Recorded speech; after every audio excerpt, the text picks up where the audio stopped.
Alright, folks, welcome back to tentatively the 10th and final session for all intents and purposes. Today we're gonna do our wrap up, save our Chinese and Japanese playthrough for before the next game arrives, right? As we've done with Infinite Wealth. It's been a long journey. We have one last thing to do, in which I deliberately saved for, which was the battle with the Amon pirates, right? Before then, I kind of want to do one thing, and that involves wearing multiple shark rings. So I have one shark ring, and this requires getting quality parts, quality components, and shark stones. Maybe getting 2 of these rings. I'm close enough to 2 of these rings, right?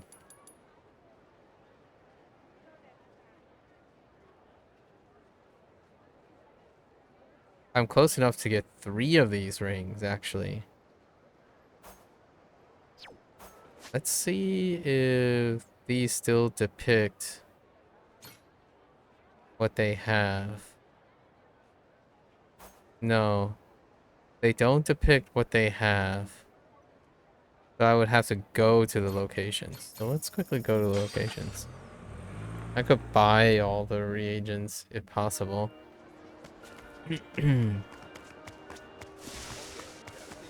I want to try something. Oh no, this is a regular store. Oh, hello. It would have to be a pawn shop, right? Oh, right. Buy Certainly. some pet food. I don't actually... I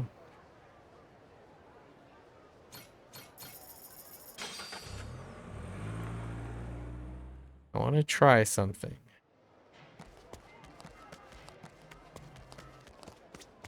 But we're not going to farm for it. And there's something funny that I wanted to notice. I wanted to see. You got any... I'll take whatever you have. That's not bad.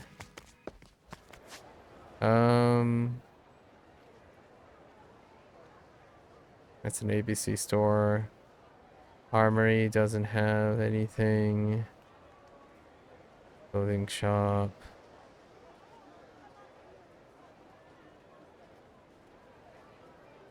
Sports store. No. No. Might have something there.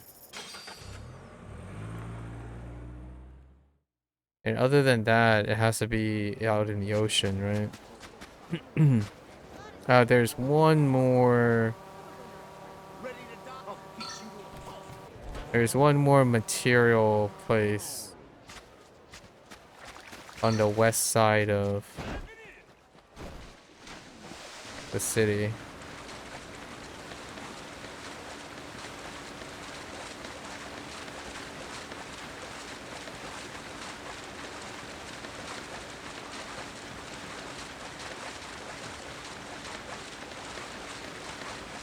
What do you have? Hey. Oh, we got shark stones. Sure, let's buy the tentacles too. It's a pleasure. Okay. And no, that's coconuts.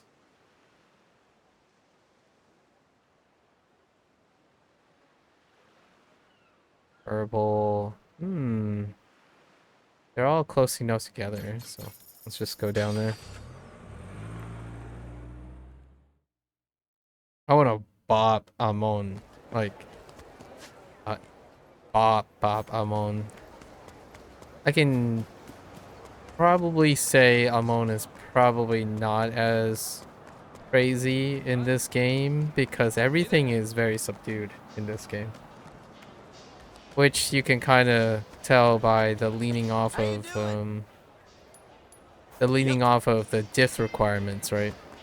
Like this game does not require a new game plus.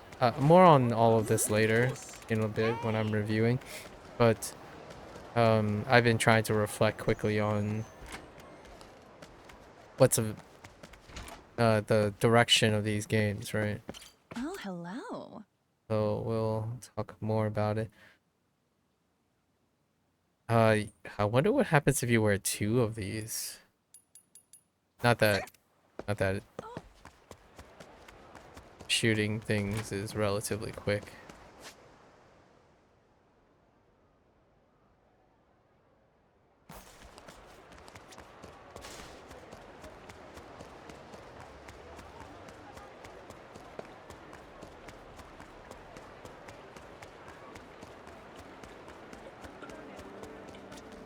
Hello? Thank you. Double checking. Flowers? I doubt a flower place has.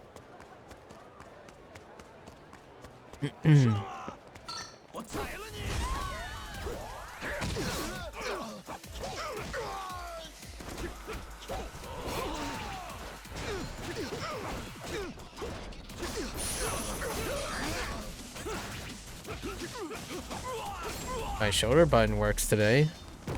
Lousy dance partners. You know it works when you hit, you hit 3 out of 3 quick Hi. steps. No. Thanks so You know your right button is working when you hit your perfect quick steps.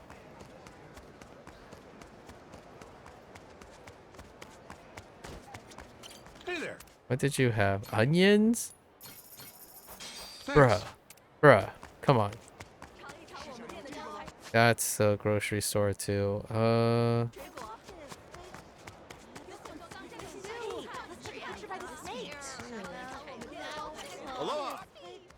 Mangoes. Thank you, friend. 1 pineapple for $58. Inflation's harsh, but man, yikes.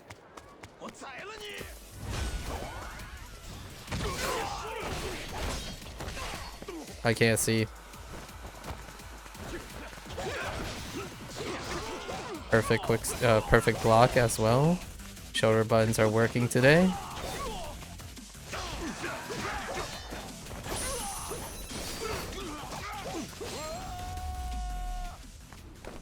Pain in the ass.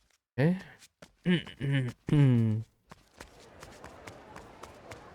All right. Oh. Awkward. Hello there. Nope. Oh. So it's just that one place. Oh, there's the pawn shop, yeah. I feel like we purchased all of these as well. I don't know if they restock. Alternatively, we can also go back and forth, TPing between lighthouse positions. Hi.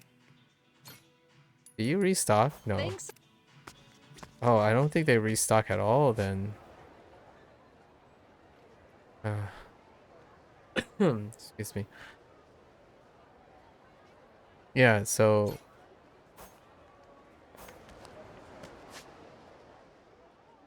we're slightly off of materials.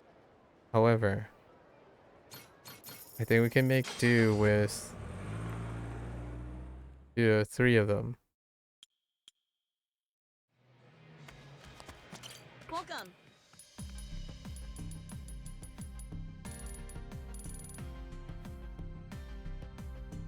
I'll start right now. Oh, this is gonna be tedious. That'll do it. What So we got the second one, but now we need to make 20 of Meet these. your expectations? Here. Finished up. Wait, Meet your That'll expectations? do it. I'll start right now. Finished up. Meet your expectations? Finished up. you can't You can't do multiple of That'll these. do it. I'll start right now. That'll do it. Meet your expectations. Finished up. Meet your expectations. That'll do it. I'll start right now. Here. Finished up. Am I a pep? Is there a way back to? again. Oh, is there a way to do this Welcome. multiple? No, I don't think so. I'll start right now. Yeah. Here. Finished up. Meet your expectations. That'll do it. Meet your expectations. Finished up. I'll start right now. That'll do it. I don't think Meet I your will wear expectations. more than Finished up. 3, I'll start but right let's now. see. That'll do it. In my head. Oh, I need 30 of these. Dang. Meet your expectations. Finished up. I'll start right now. That'll do it. I'll start right now. Here. Finished up. Meet your That'll expectations. do it. I'll start right now. That'll do it. Meet your expectations. Finished up. I'll start right now. That'll do it. Meet your expectations. Finished up. Meet your That'll expectations. do it. I'll start right now. Here. Finished up. There we Come go. back again. Whoops. Welcome. Meet your expectations. That'll do it. Okay. I didn't back even again. check if like these even stack, but okay. So we're keeping these, right? And then let's move these over here. So these are the defensive items that I was gonna use. And we're gonna use the Ring of Frost, right? And we're gonna do 3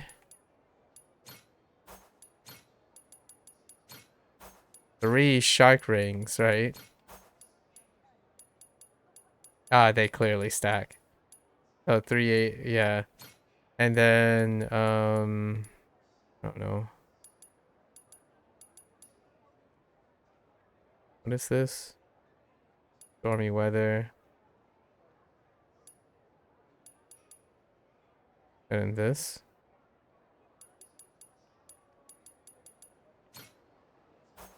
Yeah. So now we have tons and tons, and I don't know what this actually does. It says it increases the power attack of all the rings you have on. Well, these are already base 380. I'm curious what happens behind the scenes.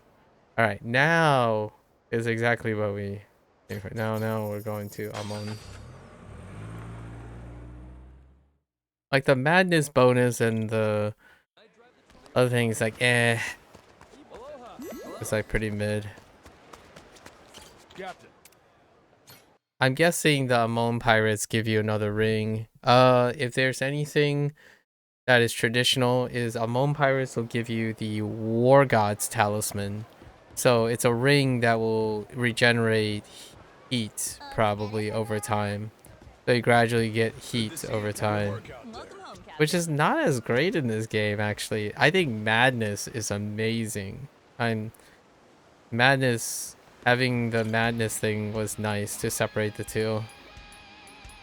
Obviously madness is in place of things like the ultra, I forgot what it's called, like the extreme Kiwami, like the Kiwami meter basically. The Kiwami meter was separate from the heat meter most of the time. So the madness meter just replaced it. Alright. Take me away. It's a bittersweet moment, you know? I think we at least touched on every activity. Notice any of the potential differences and whatnot, so I have stuff to wrap up. It feels like a small adventure, but it's bigger than any, like, in my opinion, on average, these games are bigger than the average game. But at the same time, you can't help but feel it is less than the average, like a dragon game, right? A very lean adventure, and my madness and heat is filled. Okay, so is it is the Amon Pirates a one deal? Wait, is it not listed here? Oh, it's not.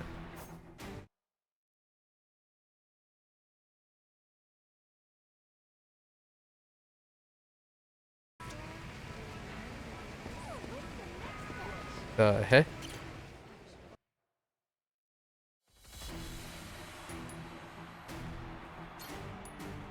Oh, here it is. It's down here. Yeah, it's just one. Oh, you only fight them alone? Oh, okay. So yeah, this is gonna be... It's not even multiple. So let's see how strong the battle is. And it has no requirements. There he is. The faces. So it's just 1v1, no requirements.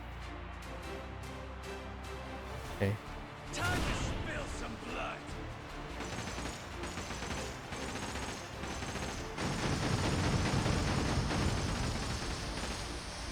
Heat Seekers.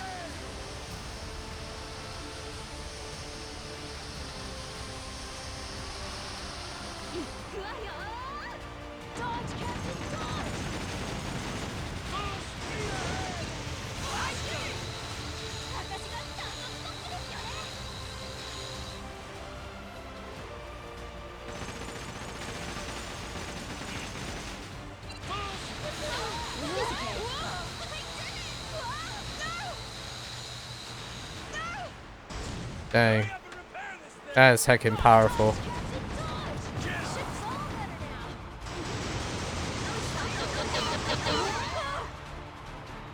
I'm trying to help this guy up, and it's interacting with the wrong thing.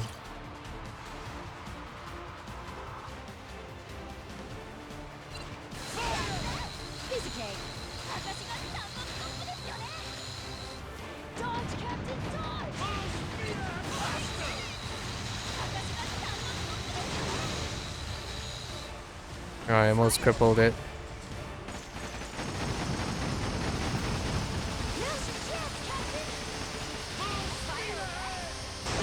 Oh, I waited too long.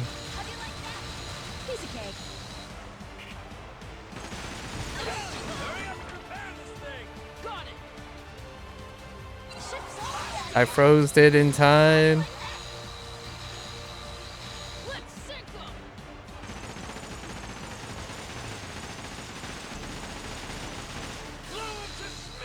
What the heck, dude? That is so cheap.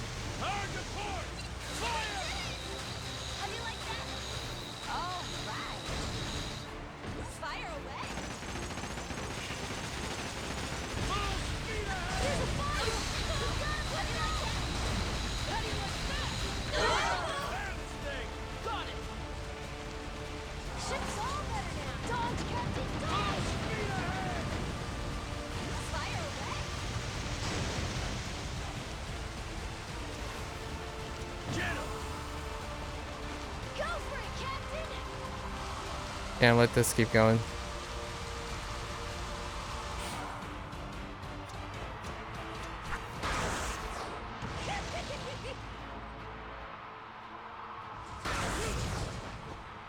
Okay.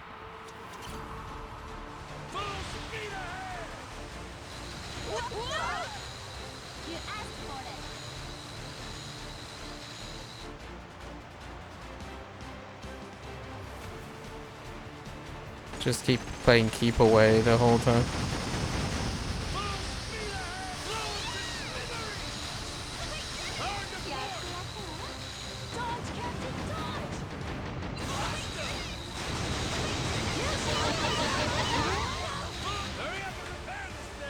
Dang it.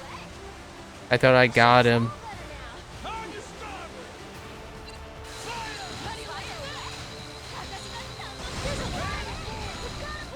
Dang, I thought I really got him, so I was just gonna take it to the face. Okay. Alright, I'm on. Right, let's do this.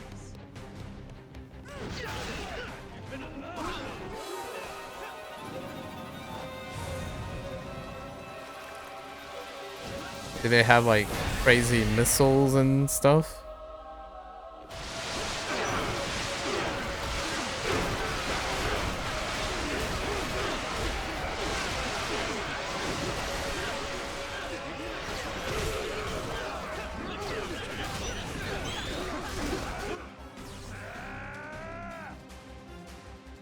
all crew member. Oh my goodness.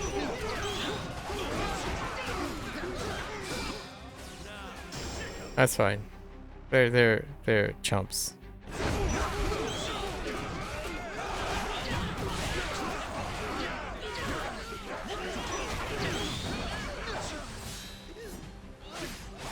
I wish they stop stun locking me.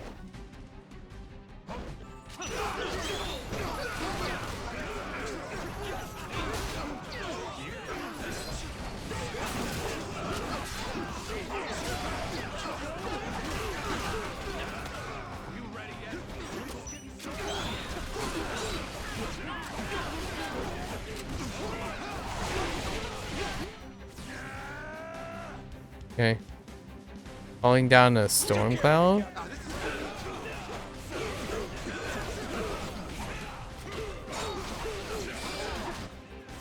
Yeah. They're okay. They're chumps.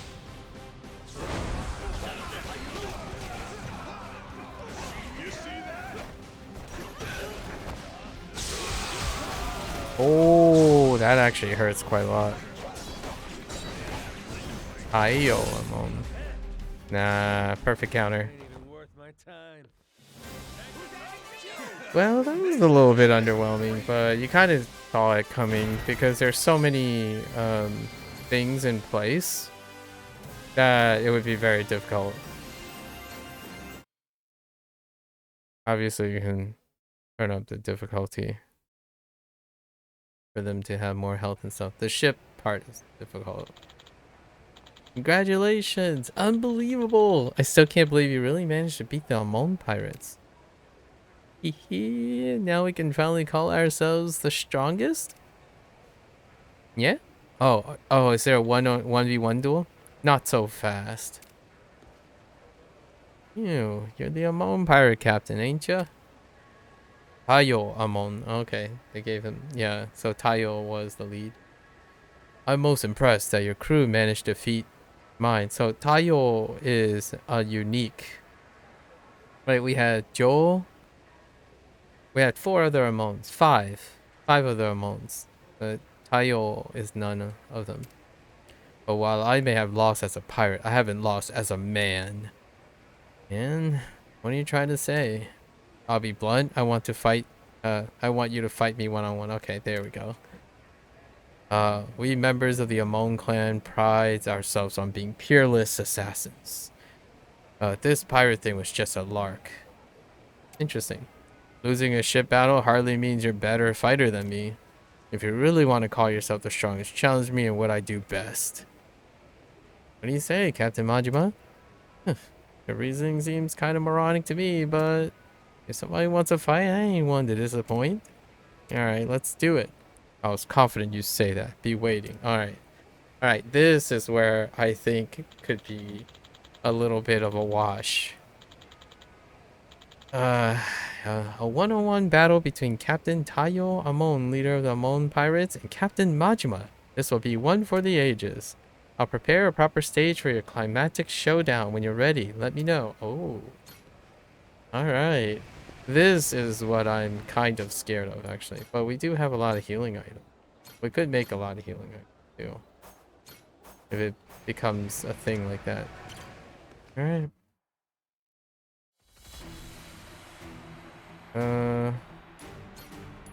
Is it? There it is. Okay. Ultimate showdown. All right. Oh, my shoulder button's working. Wow, that was fast.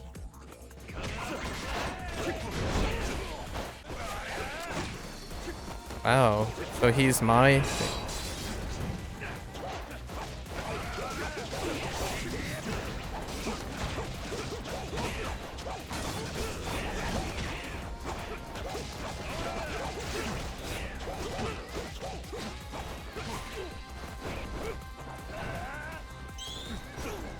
Oh my gosh, that is so hard to interact with.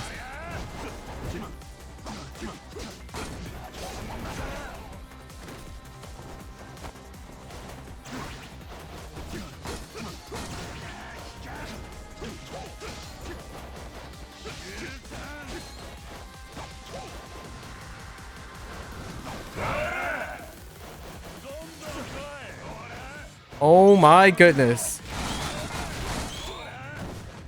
Oh, I don't know if I should be running from that or they're considered bullets and I could use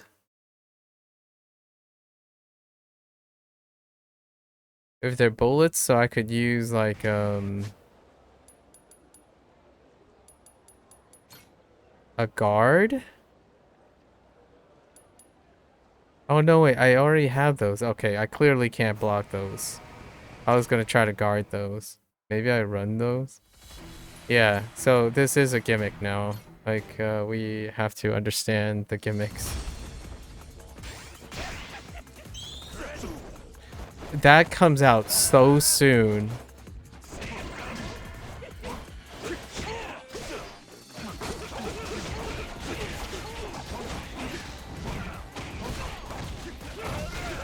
I'm trying to perfect counter him.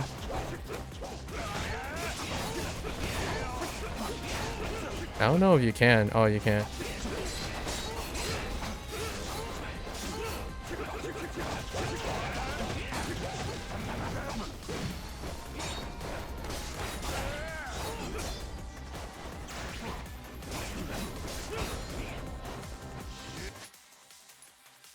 I need to see this. So, I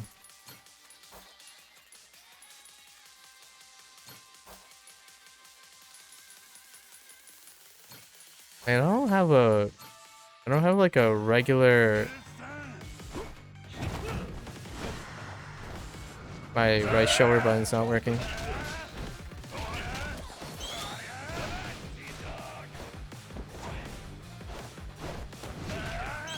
I keep hitting the wrong button.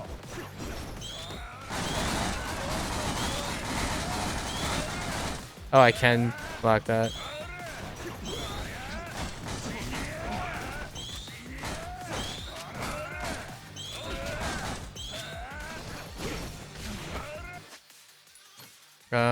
That doesn't work.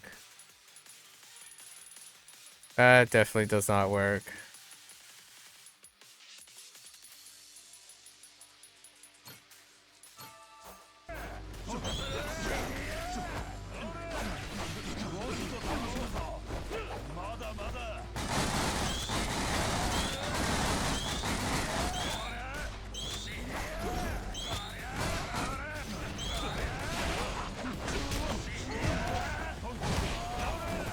What the heck?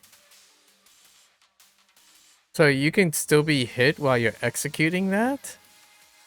That's not cool.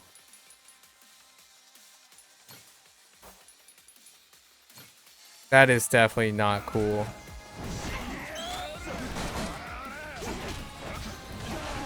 Yeah.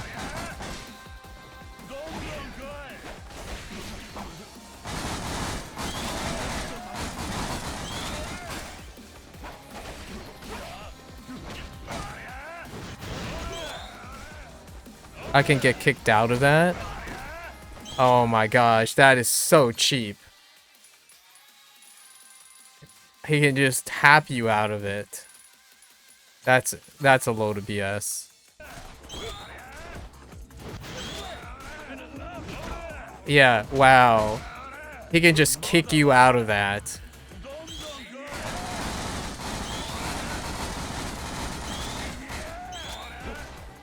Alright, well, I have no remorse. No remorse for this. You can go, you can hop off of a...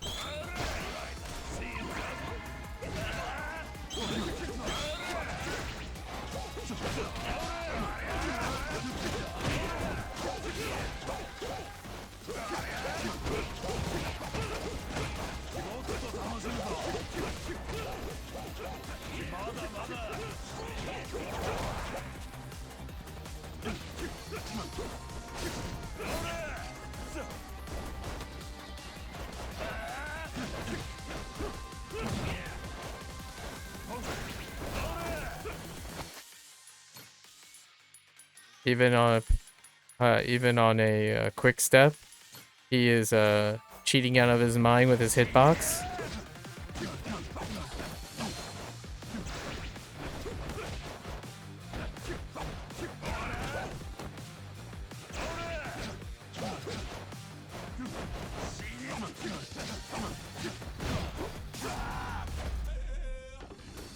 Man, that was so annoying that he kept kicking you out.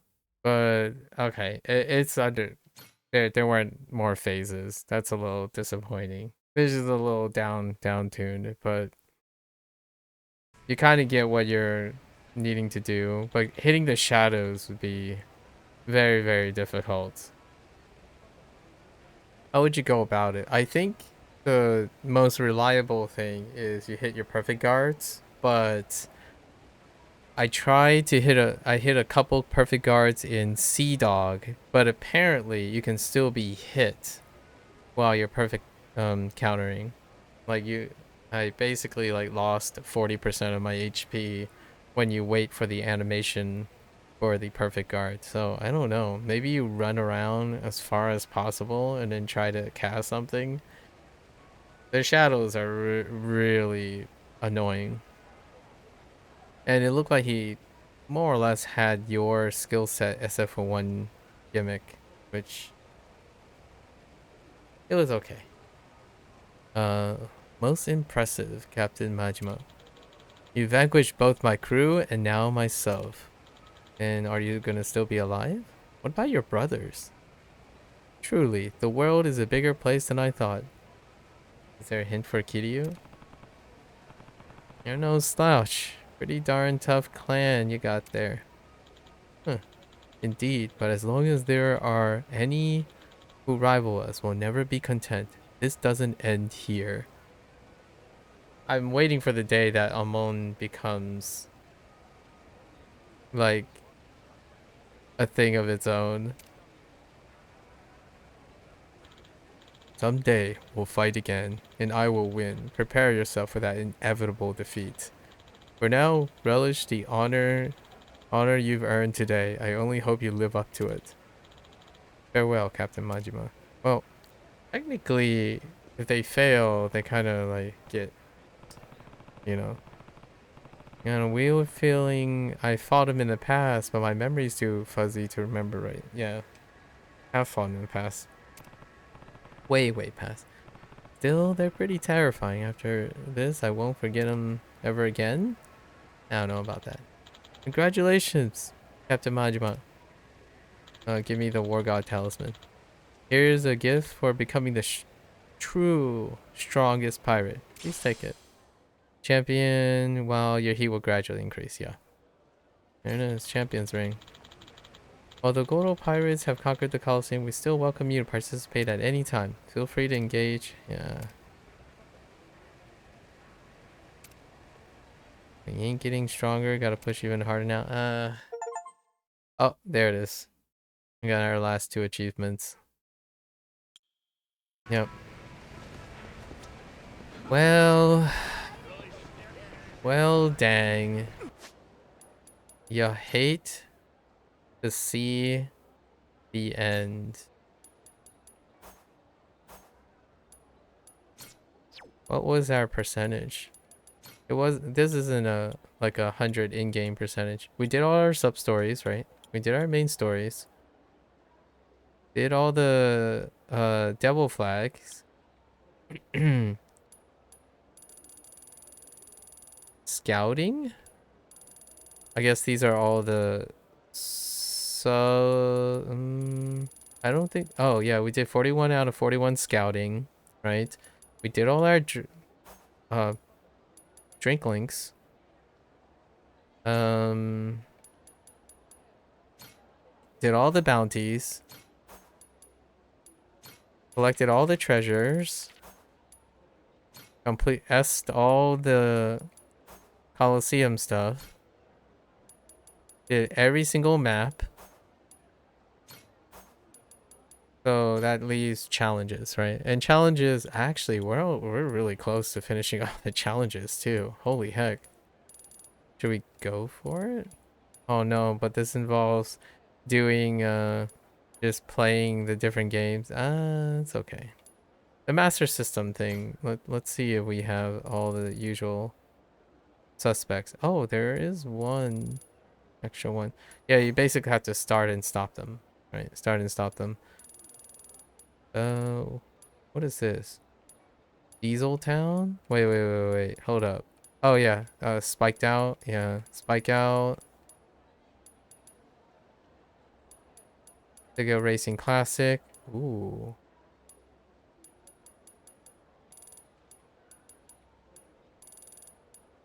And then everything else was fine. Right?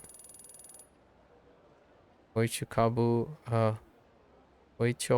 Oichokabu, Koi, Chogi, Mahjong, Pool, darts to finish. Yep. Pirate crew. What else? We barter with civilian. Oh, interesting. Shop, yeah.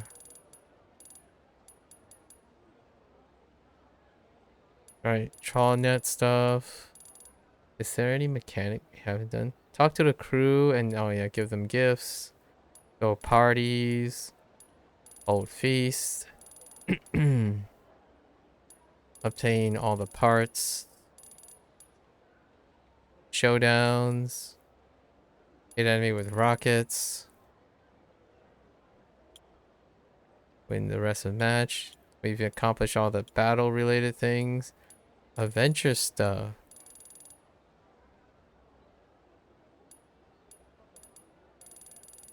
Essence. Become buddies with 50. Yep, we touched upon every aspect of the— wait, what is this? Paper trail. Oh, magazine stands. And then toilet. Items from sand pile. Catching bugs. Servings. With your hook. Oh, go to fishing spots to catch with hook. Oh, and then all the food.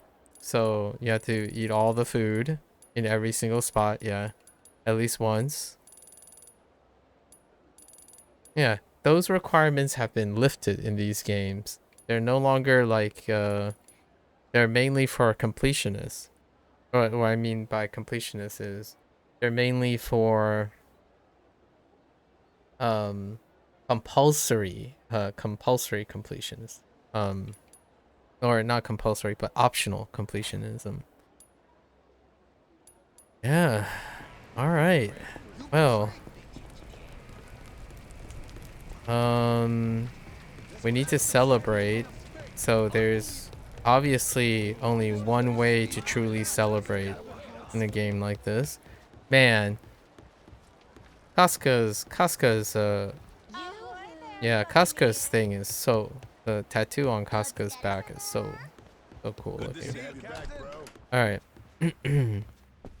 There's obviously only one way to celebrate. We're gonna do a few of these. All right, who's the lucky winner today?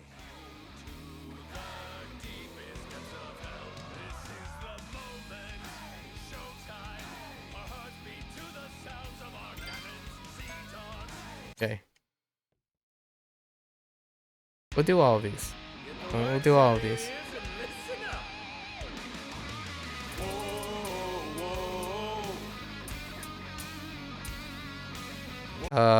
My A button did not register. That's a little bit concerning.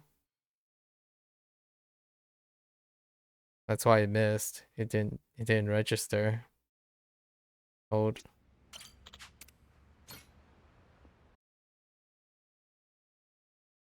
All right, who's the lucky winner today? Okay. Get the wax out of your ears and listen up. Whoa, whoa. Whoa, whoa. That's it, Kyodai. Now it's showtime.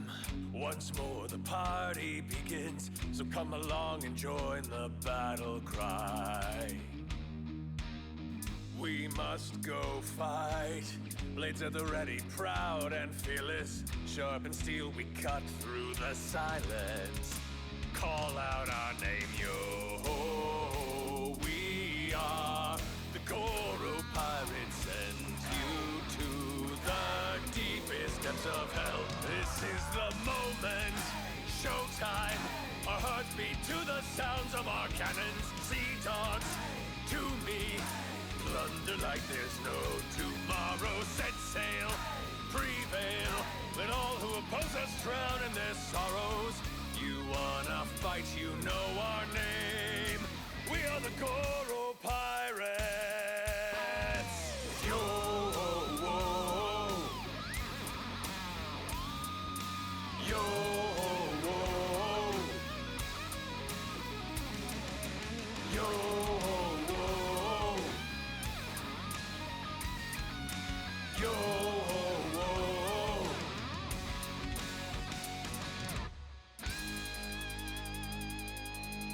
Such a good theme. Such a great theme.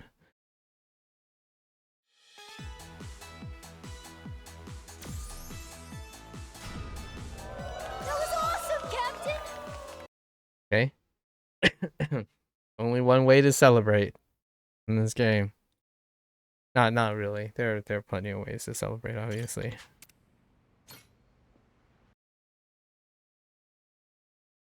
All right, who's the lucky winner today? All right. Classic writers like lyrics and composer. Heave ho, off I go on a ship to waters unknown.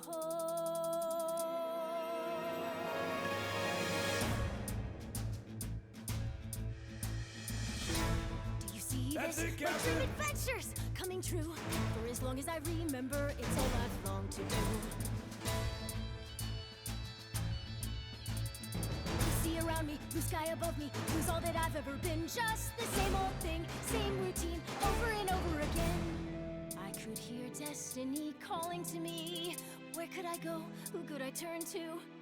How could I break free? I was just trying to do what's best for you, Noah. That's right, trying to see it from his point of view. Fingers away, winning our sails, we'll go anywhere.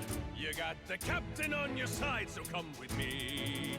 Who knows what dangers may be lurking on the way. But the sea is big, the world is ours, and that is how it ought to be. Look around you, kid. Waters unknown as far as the eye can see. Waters unknown? Damn right!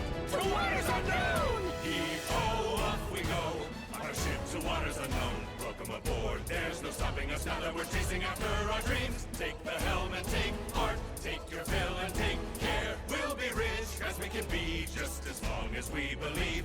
And we'll always believe. Heave-ho, off we go. On our ship to waters unknown. Out on the sea, we can be anything, anyone, any way we wanna be. To the brighter days ahead, to the me I've yet to meet. Heave away, heave away, heave away. Goromaru full speed ahead. Heave away. Oh, whoops. Yarr! Dang it. One of my buttons lifted in the middle of a hold. Boss, that was truly lovely. One of my I think it was a X. All right. Do do do All do do. right, who's the lucky winner today? A different composer.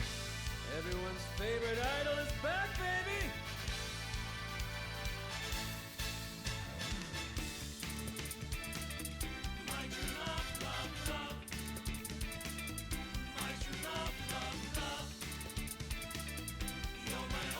Yeah, keep going. In life, you get just one chance to ask your love for their hand. And though I'm such a fool and lazy too, I don't dare let myself screw this up.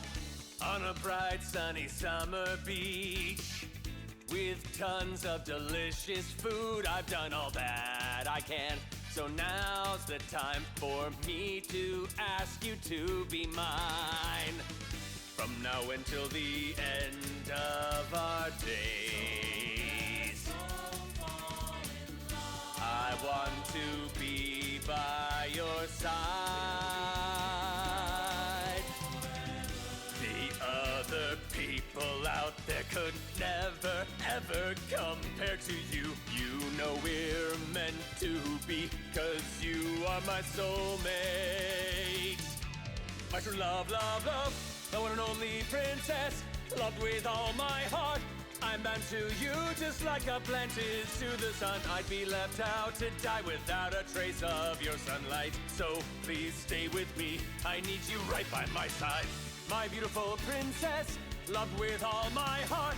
I wanna feel the warmth of your smiles, radiant, rays 36.5 degrees. But how brilliant you seem, shining down on me. You are the light of my life.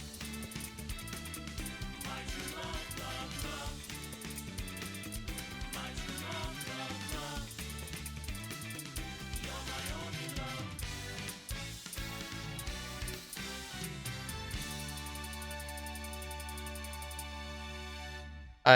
I mistimed a few. A little bit late to a few. Nice addition to the collection. That was fine work. Nice addition to the vast swath. The jukebox has so many tracks. So many tracks. Not the karaoke's type, but jukebox. All right, who's the lucky winner today? Okay. One way to celebrate. Let's get this party started!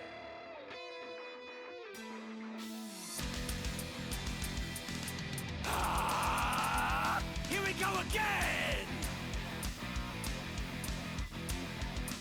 I can get into this! Midnight desire. Midnight desire. Midnight desire.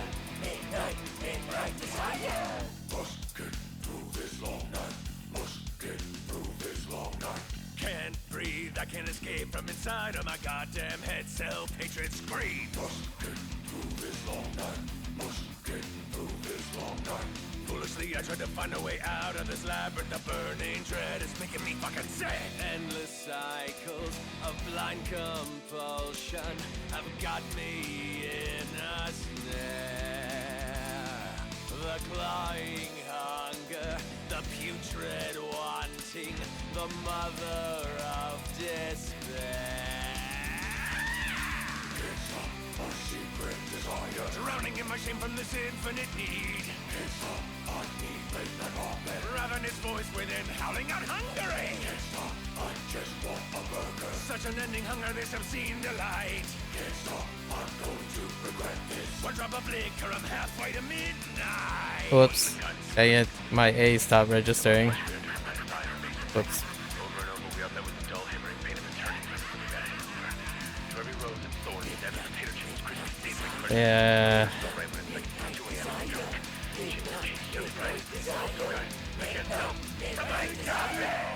Yeah, when I had to rapid tap A, one of the A's dropped out.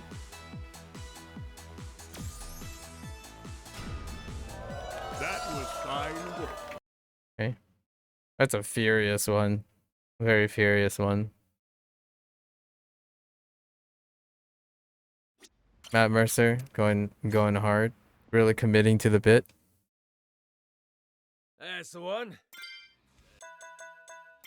And then the copywritten one. Everyone's favorite idol is back, baby. Oh, my princess, I love you. You know that it's true, and I know you love Oops. Hold up. I just realized that he's like one octave higher, and it kind of took me by surprise. He has a really different tone All right, when who's he's the lucky winner singing today? in his head voice. Vincenta, of course. Get the wax out of your ears and listen up.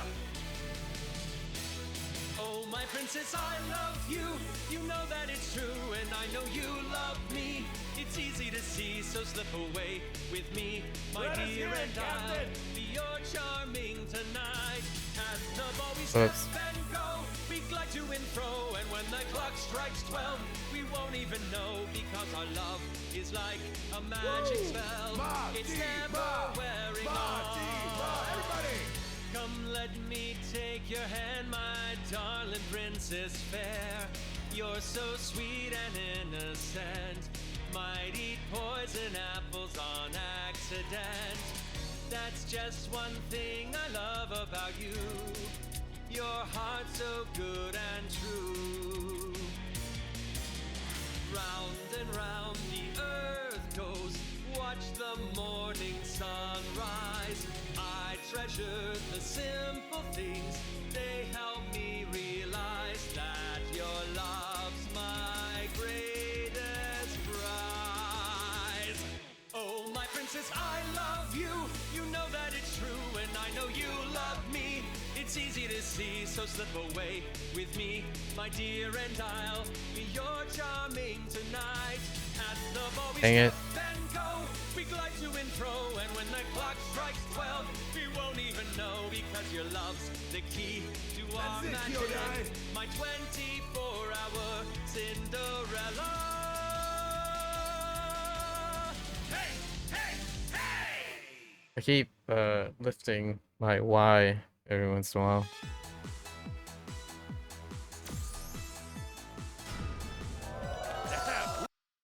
And now that is copywritten.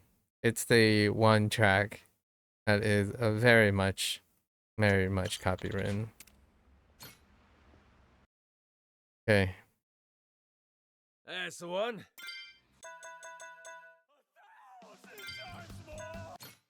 Some of these are a little unhinged. The last two new ones are very, very unhinged.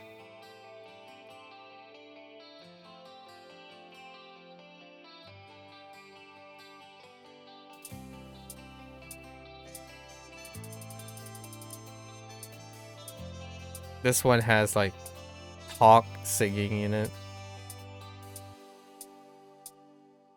Let's say this kind of thing's nice I was a every king. once in a while. With the power to shape the whole wide world to my will. If that happened, I could assemble a harem of beautiful lovers just for me, babe. But if it made you so much as frown, I'd say no. I could live in an old shack out in the sticks. My A stopped registering. Hang on, we gotta do that. We gotta do that well. Gotta do that at least somewhat decently well. All right, who's the lucky winner today?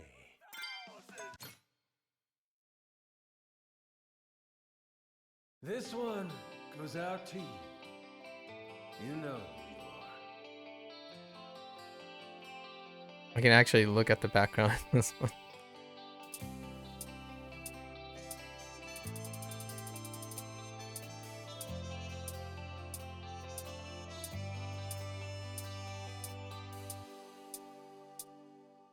Let's say, Just for now, that starting I was to a tear up. king. With the power to shape the whole wide world to my will. If that happened, I could assemble a harem of beautiful lovers just for me, babe. But if it made you so much as frown, I'd say no. I could live in an old shack out in the sticks. With a mattress as cold and as damp as a grave. And the only pillow I'd have to rest my head on would be as hard as a tombstone, fittingly.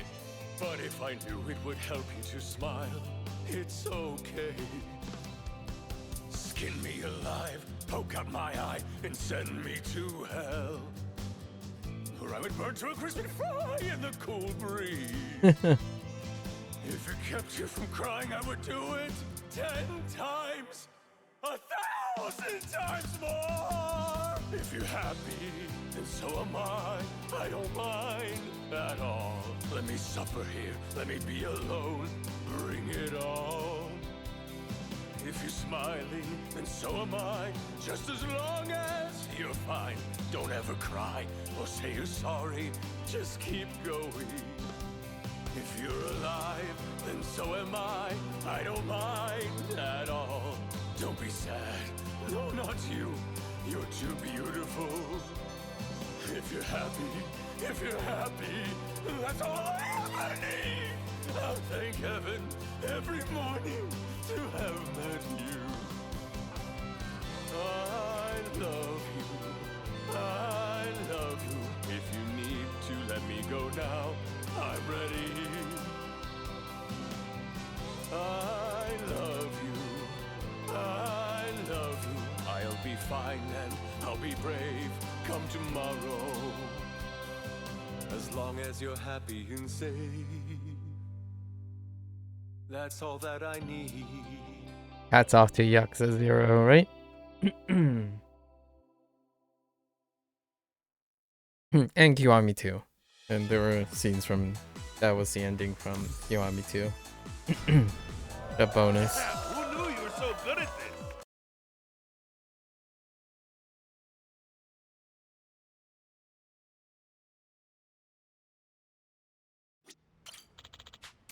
Not now, Goro. I don't need that. All right. Victory who's the lap! lucky winner today?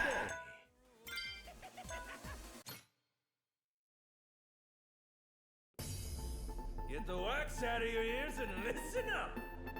Let's get to the top. Let's get to the top. Captain. Let's get to the top.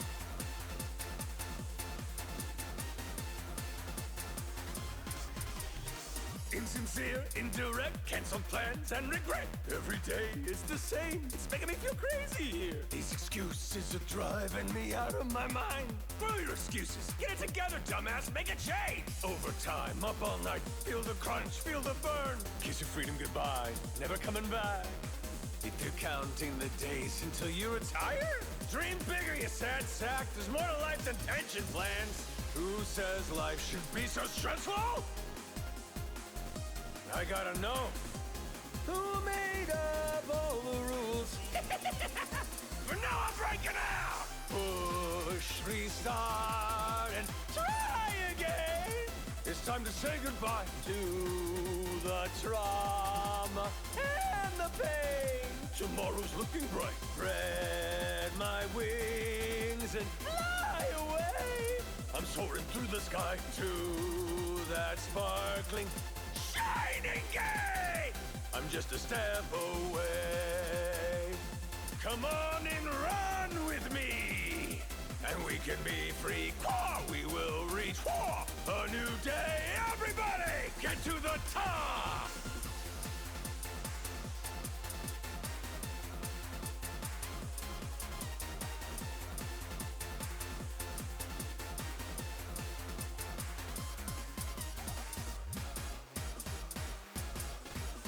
Oh! Whoops. It's good at the end. I hit the wrong button. Dang. That was fine work. Okay.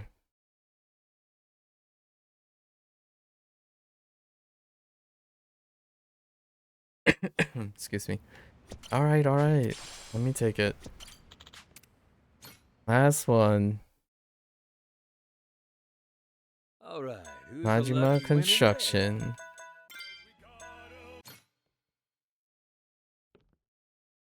Majima Construction Anthem!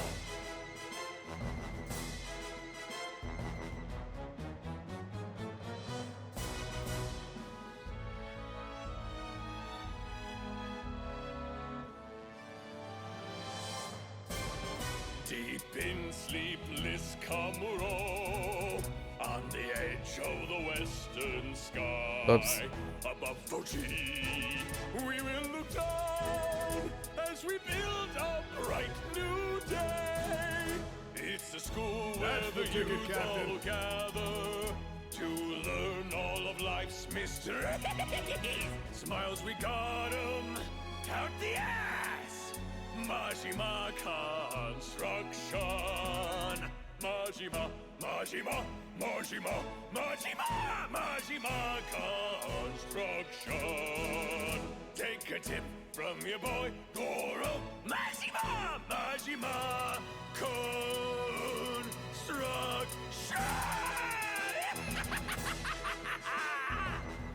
Number one in the biz. That's off of Kiwami 2. And a slight cameo by Kiryu. Right?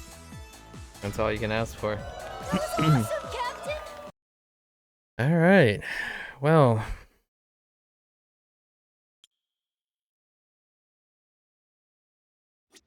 That's all she wrote. Wait. Go to the jukebox for a sec. I need to get to the jukebox. Good to see you, Captain. There is definitely one Good work out there. Welcome home, Cap. song or one background that I really have to highlight, right?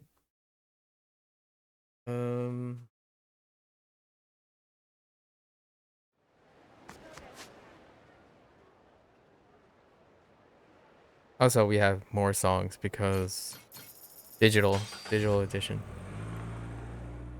deluxe edition.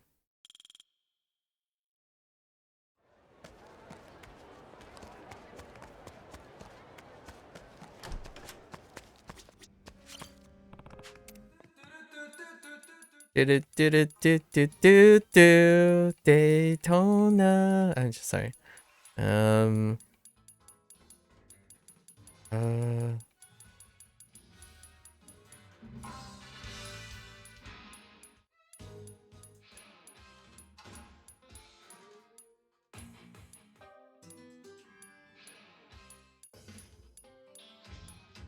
Oh, they have this.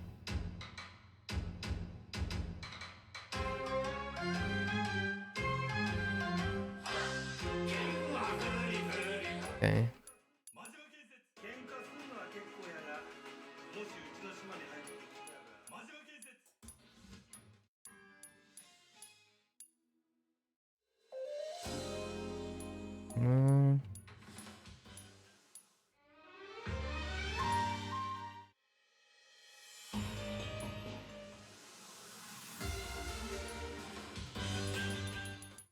Oh, I really do like Shine, Shine, Shine.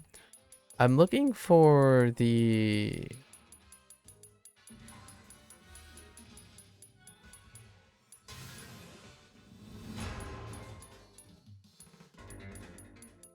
Oh, I remember this song. I can... Oh. Total War... Oh. I don't know if they have the video. Oh, they don't. So these are only for tracks. But there's no like video game. The soundtrack to this game. Like the different soundtrack. That might be something that I would love to see unless I'm maybe it's in the room? No, I doubt it. Is it in the memory album? No, these are, yeah. Yeah, so that would be something that I would like. I quite like this game soundtrack as well. So not specifically just the songs, but the background music. It was one that I enjoyed. It's the calmer, it's like the happy moments, but they're not extreme moments, or somewhat like sappy moments, but not the sad moments. One. Anyways. Yep. I can't play that track. I'm trying to think of which track I should play in the background. But no, this is good. Good place. We played our stuff. That's all she wrote. That's it. It's until maybe next year. Maybe we'll get lucky next year. All right, we're gonna switch gears a little. Now I'm gonna go and do a bit of summary, like retrospection and whatnot. So give me a sec, and we'll get into that.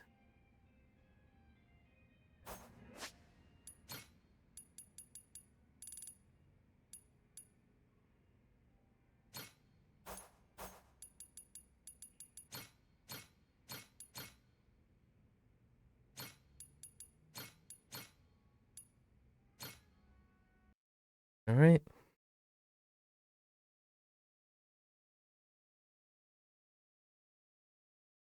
I thought of a way to summarize things.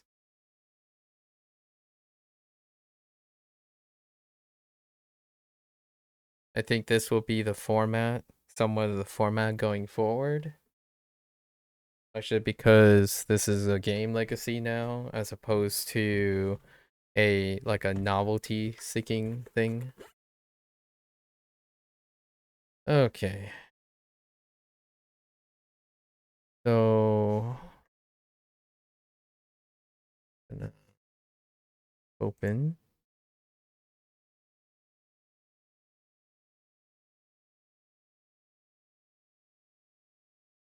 document here.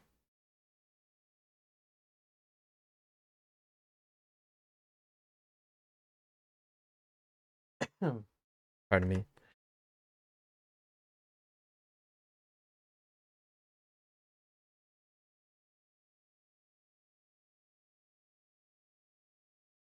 Okay. So we have reached the conclusion. Oh. So we have reached the conclusion of Like a Dragon, Pirate Yakuza in Hawaii, right? In terms of the streaming content. Let's write some stuff. So this is a portion. I like to do this for my own sake and maybe for posterity in the future. We're gonna go and do our segment. It's a segment called Candid Conclusions, right? Candid Conclusions.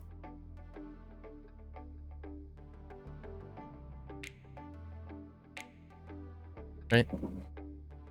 And Candid Conclusions, we're gonna do this a little differently. These are different every time. Feels, games are a little bit different every time. So I think a proper place to start a Candid Conclusion is to do our bottom line stuff. So bottom line stuff, or by the numbers, right? By the numbers first. These would be maybe like features. These would involve things like mechanics, the content itself, right? Then we move to for legacy gaming. We'll highlight some unique details, unique details. The bottom line is something that's what I would say common to the series. Is more or less under the guise of expectations, right? Expectations from a legacy standpoint. And then unique details are things that are like novelties,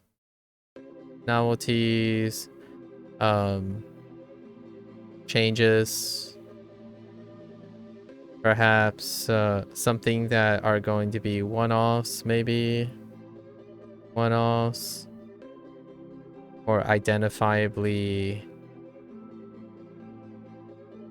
identifiably experimental, right?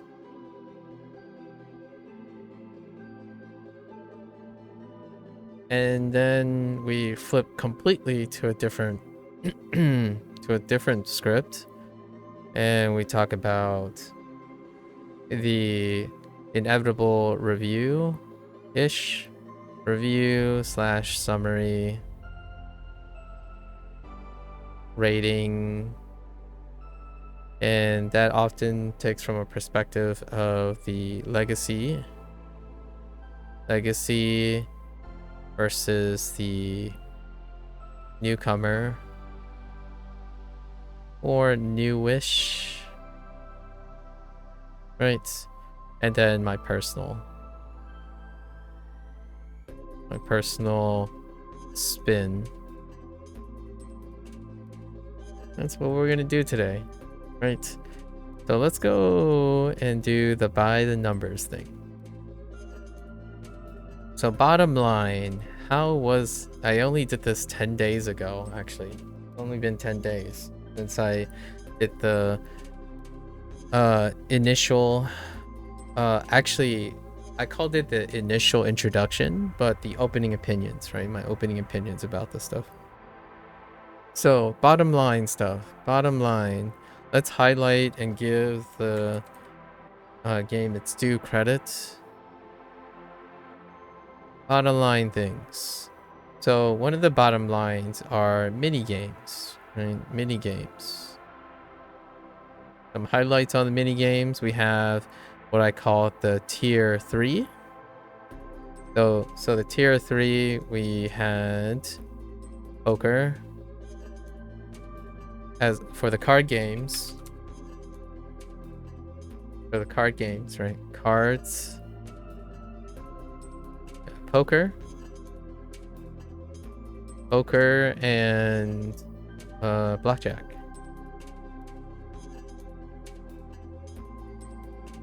For the traditional, so for the Japanese hard-ish games, we had koi koi, and oicho kabu.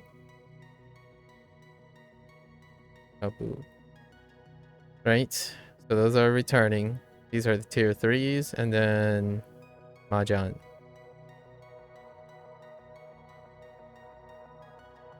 This isn't comprehensive, just things that I remember.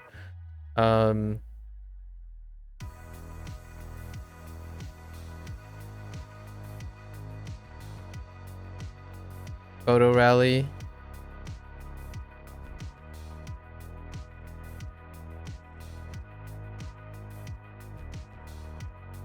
I think the tier 3 is also animals. The Goto Kingdom, right?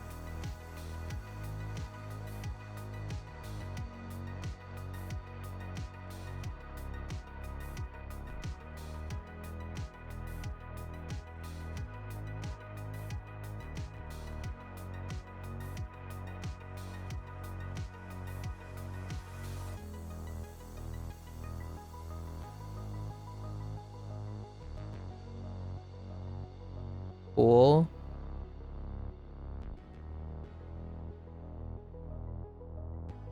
To name a few.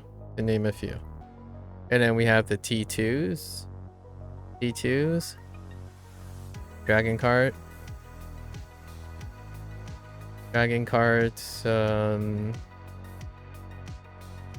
Sickos. Oh, Aloha Links. You might not think of them as mini games, but they're mini subsystems, right? Mini subsystems. So back to tier 2, Sickos.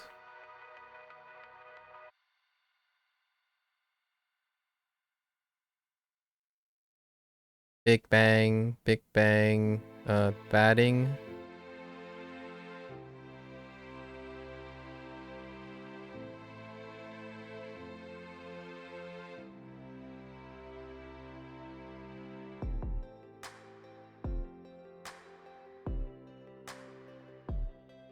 I really like this track.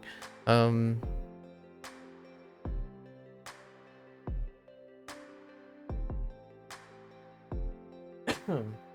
excuse me.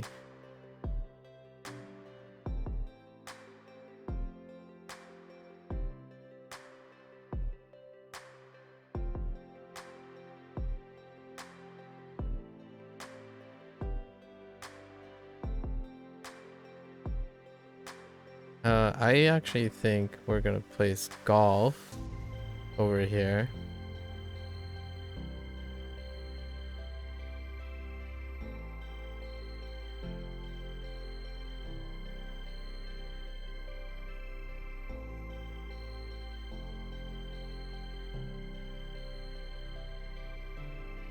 Yep. And then we have tier 1, right?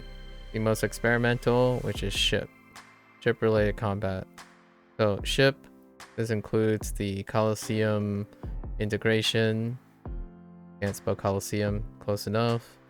And also crew management.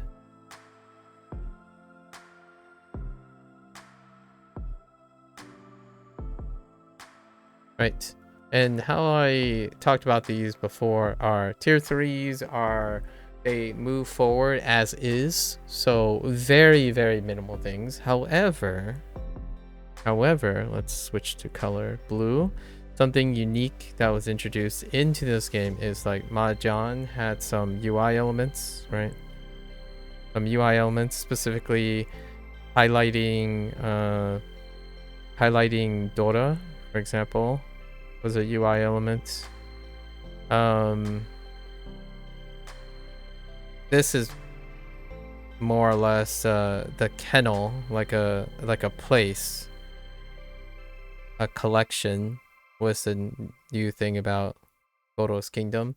The whole feeding the pets and raising their thing already exist, right? And then there were UI changes to pool as well. Poker and blackjack stayed the same. However, koi koi stayed the same, but there was a we're gonna say like a slight reveal order. Reveal order was sped up, right?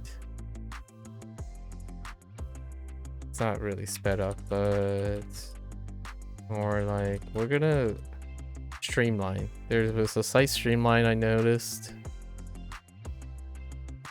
Possibly. Aloha, Links, and Golf stayed unchanged, right? So these are things that are largely unchanged. Tier 3s, right? Tier 3s. Then tier 2. Tier 2, we have Ran, right? Ran, the Mecha Michio's storyline. As well as a destruction derby. Destruction derby modifier. Sickos had the more courses, right? And then Crystal Papillon. Sorry, spoilers. I actually, that doesn't really say much of anything. I just remembered crazy. So we have crazy deliveries, right? Crazy eats, crazy deliveries. So unique to this, explosions, right? Barrels, barrel combo. Crazy eats, additional course.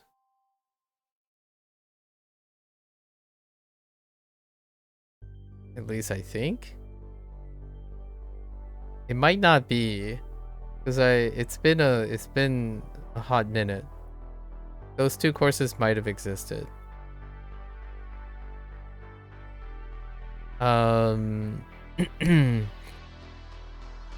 The Dragon Cart is completely new. Technically, all the courses are new, so all the courses. Or they weren't fundamentally changed in any way. Right, and sickos as well.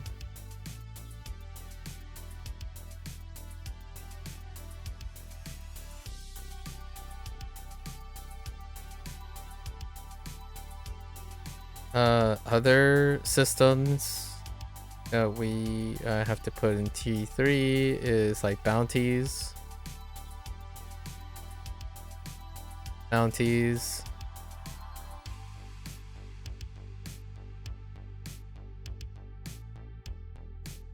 Treasures are an interesting thing. I think we're gonna put that under unique at some point. So treasures in T2's treasures. And rings. They're not necessarily mini games, but bottom line doesn't actually. We should put them somewhere else. We'll talk about that later. Okay. And then ship combat, right? Coliseum, crew management. Coliseum. These are self-explanatory. It's the. So we have the. Right. Max. We have the returning of the crew v crew. Crew, then the ship combat. Oh, whoops. So the crew v crew is returning. And then the layout is still the same. Coliseum, right? Coliseum tasks.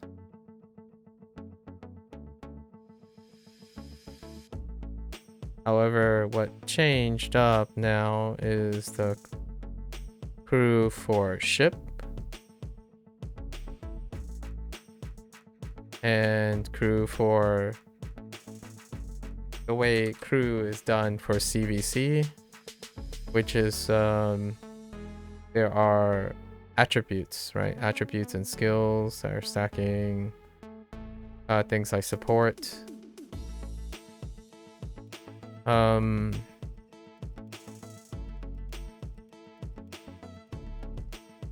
Equipment, right? Ship equipment.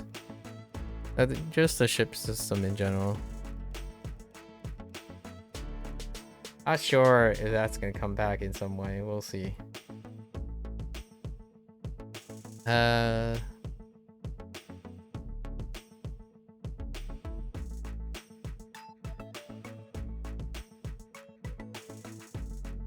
Yeah, that's a pretty good summary. So to me, this is personal spin, right? Pink. Personal, or not pink. No, personal spin. This is a check, right? The bottom line is reached. That gives you 7 base 10, right? I think they checked, as you expect, centerfold, singular thing that's contributed to many subsystems to one T1 like mini game, and then your T2s, at least 2 or 3 of them, and then you have your T3s, which filters in many different subsystems. Sufficient. And then we're talking about more bottom line. Now we move on to unique stuff. Or not yet, actually. Content. Content related things.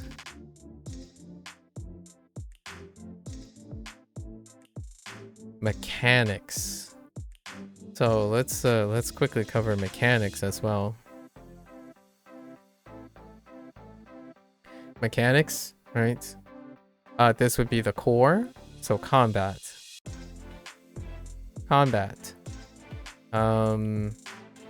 Style system, right? Multi-style system. That's become a foundation.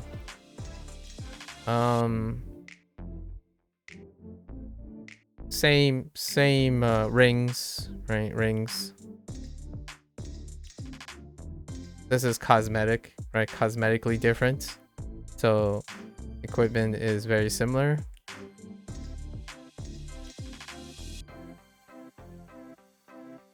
To highlight a few on the system, utility stuff. Right, grappling. Grappling,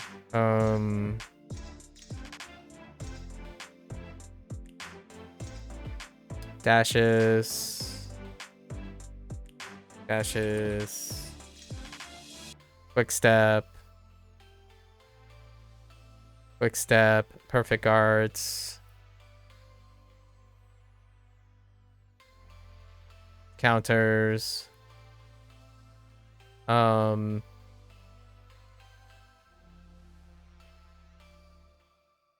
responsive, right? Responsive. Two styles. I feel like that's a bottom line. Two styles. They don't drop they don't stick to singular, right?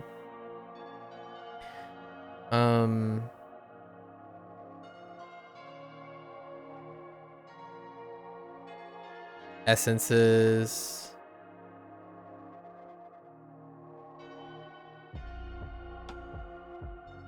And juggling. Juggling is okay.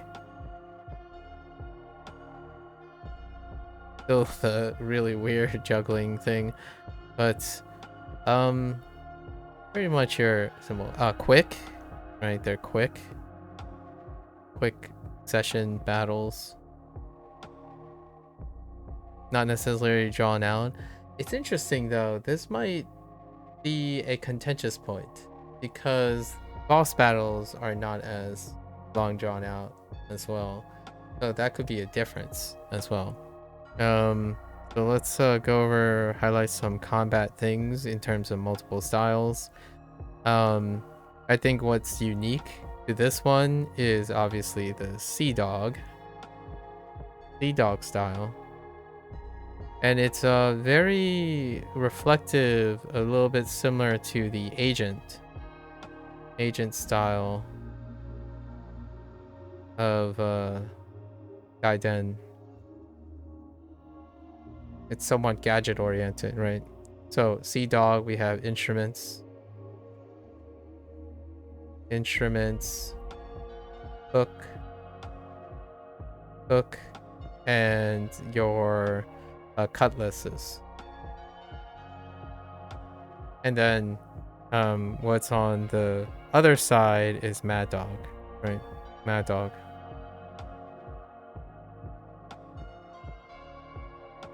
That's where the unique breaks in. Rings, technically also somewhat unique, right? Somewhat unique in terms of context or content. That's pretty much it. I'm gonna say plus 21%, plus 20% speed. So it's kind of like overcranked a little compared to previous, so that's kind of unique. It might become a standard, but it feels like a lot of things are overcranked, which makes you feel really fast, and also it makes you feel really goofy when the enemy is faster than you, right? When there's a lot of enemies, your response is like, feels like button mashing. Like you try to finesse it, but overcranked overcranked makes it more twitchy than it is finesse. So if I'm thinking about finesse, you would think something like Lost Judgment, where you're clearly being able to premeditate and line up the stuff, but this is twitchy, very, very twitchy. It's not overly complicated, so it leans well into the twitchiness, right? Very twitchy. Also, though, it's simplified appropriately, or streamlined is the word I would probably use. Streamlined to promote twitchiness. So we're not talking about mechanical depths or execution of specific things. It's a tap response. It's very twitchy and satisfying. So lots of mileage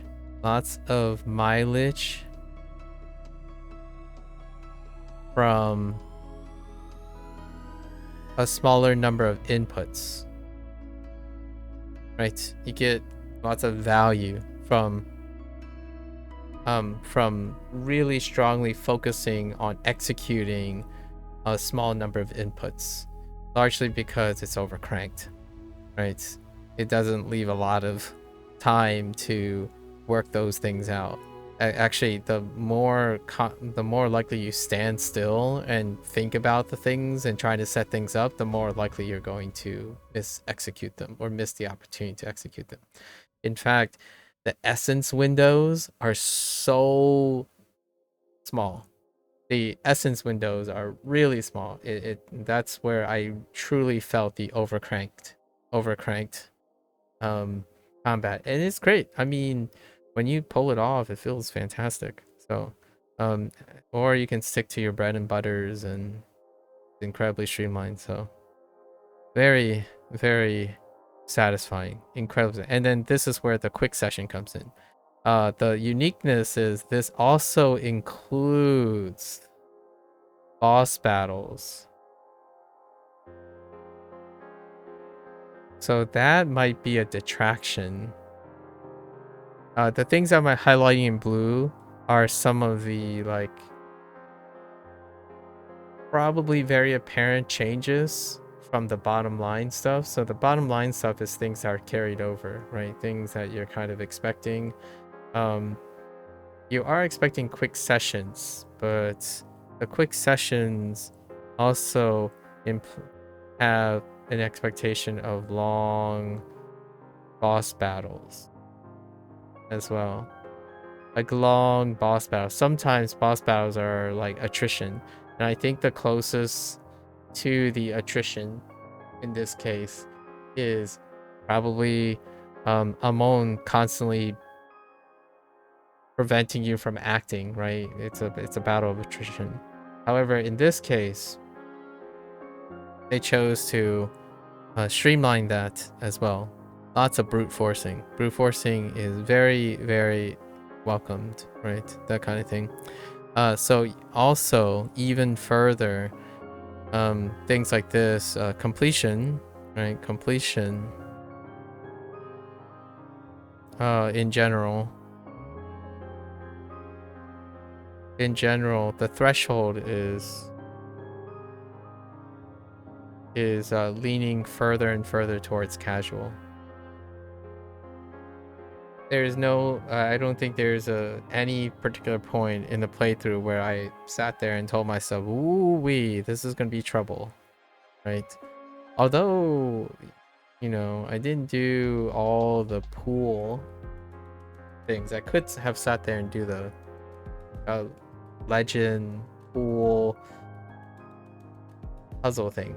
Oh yeah, I forgot to add shogi. So there's shogi here too.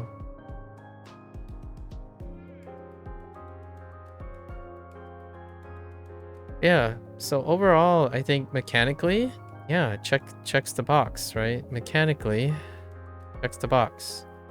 So you get so that boosts up by one point, right? Mechanically, for a legacy player, right? I am a legacy player for all intents and purposes. So overall, you see subtle changes, but those changes themselves don't dramatically conflict with their bottom line. The bottom line of these games, right? Like the boss thing is probably the most contentious, and then maybe the having more than two styles, but largely that standard has been set now for many things. So generally 2 styles is sufficient. The upgrade system still remains intact. Similar upgrade system.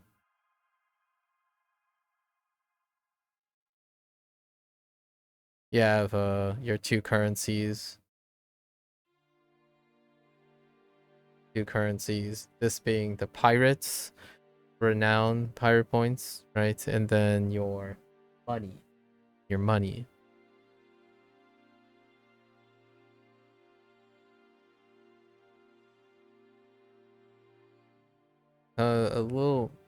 Another one up here would be fortune hunting. Yeah. Other unique things, identifiable experimentations, novelties.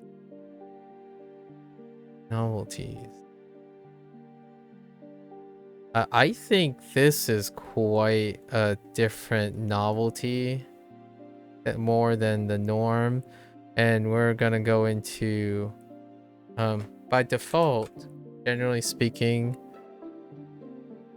the bottom line for now we're going to talk about story, right? The bottom line for story is conspiracy,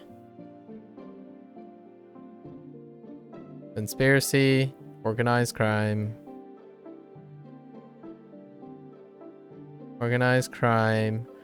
and principled heroism. And in this case, we also need to tack on a bottom line is Majima, right? Majima's personality.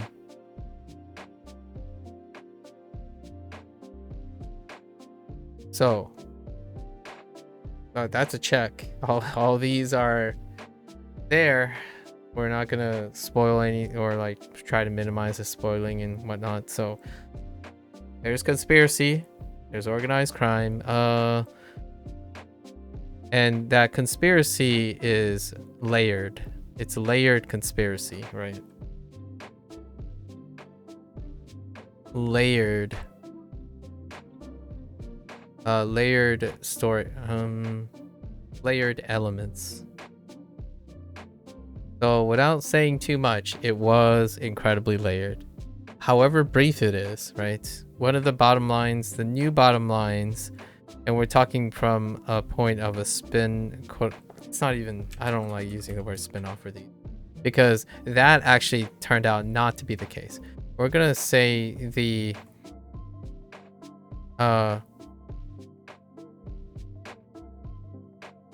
preservation series.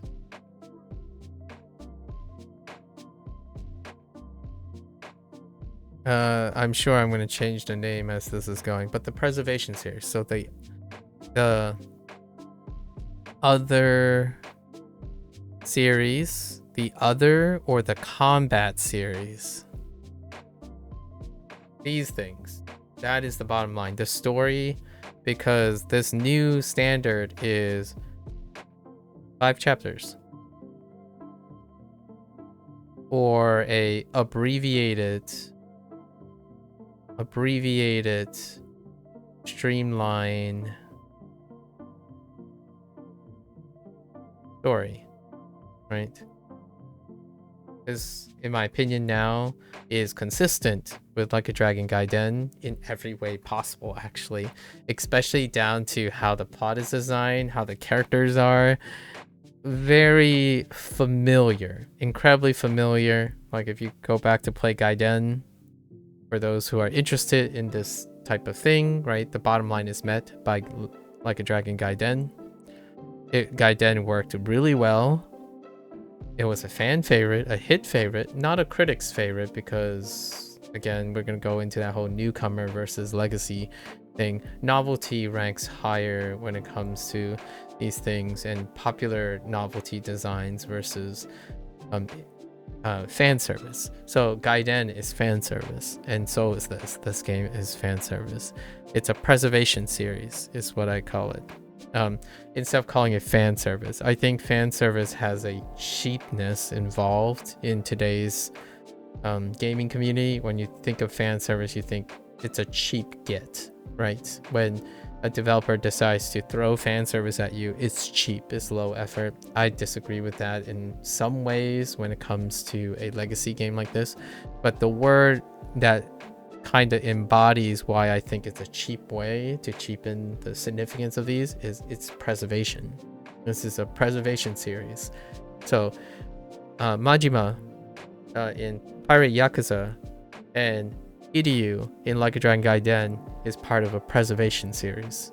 They're attempting to preserve and push back a little in acknowledging the legacy and working on those things while keeping most of their resources towards their future direction, the Trailblazers, which is Kafka's saga with the JRPG stuff, right? So this is the preservation series. I think I'm fairly comfortable saying it this way. So these are abbreviated stories. Now, you might be thinking, at least in my opinion, it's like, well, why do they abbreviate the storylines? They could write a long storyline if they chose. It's not in the spirit of things, in my opinion. I actually think in the long run, the legacy the bottom lines of 5 chapters is what I would call, this is my personal take, so called the sweet spot. And yeah, you might be thinking, oh yeah, but we want to move it forward, or we want these characters to have great stories and good characters. Yes, that's kind of something that's unique to this game, that they're experimenting. Like a Dragon, not so much, right? I mean, Gaiden, not as much. But what I feel oftentimes is, you've heard so much about Majima, Kiryu, and stuff. Their world is so detailed, their life and stuff, even tangentially, are detailed to the point where this can be a potential, in my opinion, a potential to combat fatigue. Right? So a really nice streamlined experience with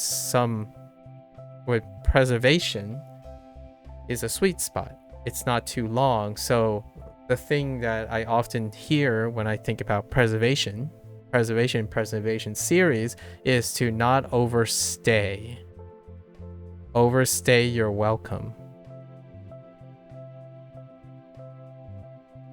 And much like the rest of this game, right, they represent, outside of the one experimental T1 and those blue, what's in blue, it's a constant preservation through streamline and refinement. It's much, much less focus on expansion, right? So the preservation series demonstrates, in my opinion, streamlining, right? Streamlining, iterative, like I would say streamlining and safe iteration, and brevity. Brevity would be a great word. And refinement. So while they continue to take risks in these the preservation series, it's far less, because it's every other game, and that game naturally uses the asset generated from their main line, so Hawaii, right? So for this one, we would place content. So content would be like location, right? Location is from the associated game. Location, associated game. So in this case, it's Hawaii. And it's a streamlined version of Hawaii. as in Hawaii is still all there, but the activities and all the like the sub stories, right? The sub stories are abbreviated and are associated with the previous game, right? And the beats are associated with the previous game. So we're talking about like Dragon 8, right? So everything is abbreviated, refined, and streamlined, associated with the mainline game, right? What you call it, Like a Dragon Gaiden, that was Lat 7, right? When you do Like a Dragon Gaiden, you go back to Like a Dragon 7, right? So these are the pairs. Before, a while back, before Like a Dragon 7, this already happened in some way. The games come in pairs, sometimes in triples, but they often come in pairs. So it's a refinement of their like on off thing, their double dip. And this is a classic. I think it's a very wonderful way to go about balancing risk and maximizing productivity, and then giving an opportunity to refine, normalize a legacy. People expecting like, oh, this is the refinement series. The preservation series is to preserve and iterate on everything that exists already, and then throw in a bit of, it's more like a, you know, a 20-80 split, but 20 for new and off the wall, and 80% for preservation, refinement. We have all these things, we want to streamline them and iterate on them prior to the next game. And the next game does a flip, not necessarily 80-20 in that the other direction, but more like 60-40, because we have to keep in mind that in this day and age, the gaming industry, being too risky has a diminished return on publication, right? And it's a reflection of consumers, and consumers tend to want something similar but different, but not too dissimilar in a way that completely uproots their expectations. I think consistently aiming to uproot people's expectations tend to be, from a business perspective, a very, very tough sell. So in this case, that's how I see that they're going about it. So next game, Like a Dragon 9, whatever it's gonna be called. And the following, maybe Saejima, Akiyama, Kiryu might come back. We'll see. So we also have to acknowledge some of the unique things. Again, trying to minimize storytelling. The unique thing, I don't have to really say this, but pirates is a unique thing, right? But it's an offshoot of organized crime, pirates, right? And in terms of stories, new characters, new cast of characters that are probably going to stay. The majority of them are going to be footnotes, possibly Easter eggs, right? So in the preservation series, most of the characters end up being Easter eggs. They're not recurring, largely because they are outside of Casca, right? They're outside of Casca. However, the characters that are the main characters and whatnot can be related to Casca. So Kiryu's activities are tangentially related to Casca. And Majima, it was very loose, but it was there because all the Nele Island and whatnot, they managed to connect. So this was still unique, right? Or I want to say it's the uniqueness is it was connected to Casca, but it is still associated from the stable design that is the associated game, right? much more so, they tried to explain it quite a bit more. So Rodriguez, the odds of seeing Rodriguez again, probably seldomly. Maybe, you know, let's name some of these, right? Noah, Rodriguez,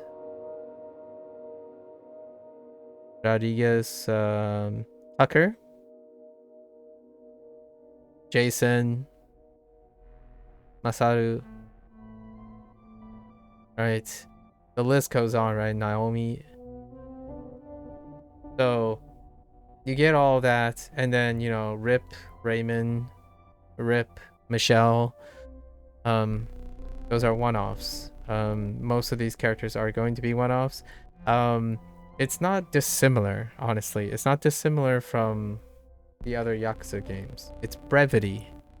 The antagonistic characters tend to come and go, but lots of them actually get preserved too. Right? Because like Shikaki, right?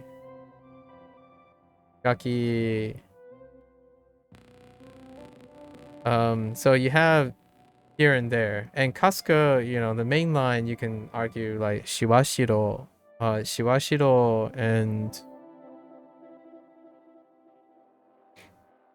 Ebina, Eiji from Like a Dragon 8. So it's not dissimilar. However, these characters are going to be unique to this series. Each game, as predicted, will have characters unique to that game and no longer largely occur moving forward. It's to build up the legacy of the core cast. Yeah, check and check, right? Fulfills all of that. So, in my opinion, we're looking at a 9.10 for legacy, which happens to align with my thoughts, right? And this is a natural place to go into some personal hot takes. I think I want to do one extra category, and maybe something like highlights before we go into the rating.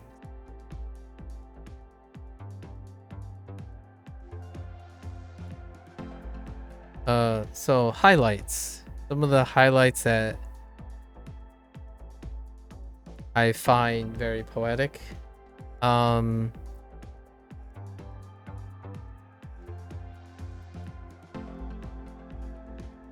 Majima is a pirate. Eye patch, the way he acts, he kind of feels like a pirate within the Yakuza, right? So I actually think that was definitely a highlight. I like how they worked it in.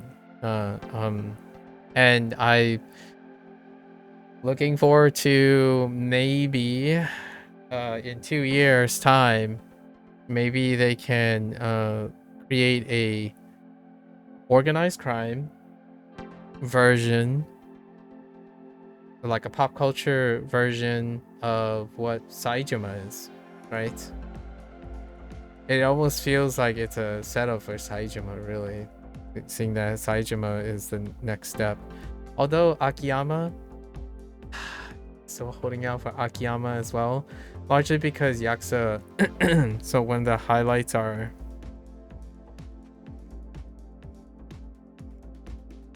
personal highlights are lots of Yakuza 4 and Yakuza 5 references, which that brings into the Gang of Four and Gang of 5. And of these, we have Saijima and Akiyama. Right. Well, Akiyama did not show up because technically he didn't really cross paths. Akiyama was featured in Like a Dragon 8, right? And There's still Kiryu, right? Still Kiryu. Another highlight, Casca near the end, Casca cameo. Casca cameo to make it canonical, and then the tease, the heavy tease, but no show of Kiryu, right? The heavy tease. Also Daigo was mentioned indirectly. Daigo did not show up. Some references to Majima and Love, right? Although I think another highlight that is also a unique point is having a kid again. Having a kid, you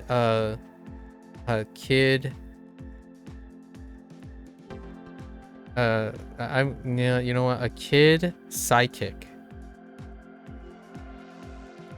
right? Haruka is without like, you know, this is Haruka territory for Kiryu, right? But now Majima, they decided in the idea of Noah, so that's a highlight because that doesn't happen very often anymore. Having a kid sidekick, and I think Noah was well written. It's a wonderfully well written character. It's so kid roles can often be very divisive. You know, they can. I mean, Haruka alone has already have memes about Haruka, right?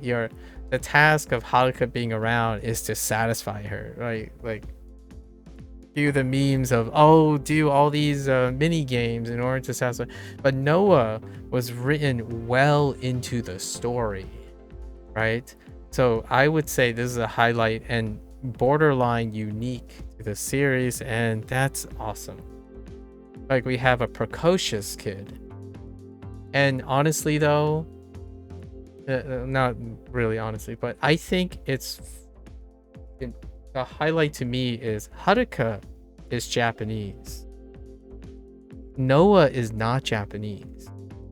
And I kind of like, I'm not sure if this was intentional or not, or maybe coincidental because of the characterization of different cultures, but rarely it felt really great that Noah did not behave like a Japanese kid. Like, I know this sounds a little stereotyping a little bit, but Haruka represented a lot of the things that made Haruka Japanese, right? Up to Yakuza 5, she wanted to become an idol, right? And she's also a girl, right? Noah is a boy, and also he is raised under a different context, and oftentimes boys are more precocious, and even despite the gender differences between Haruka and Noah, the way the boy behaved really represented something that resonated with a Western audience.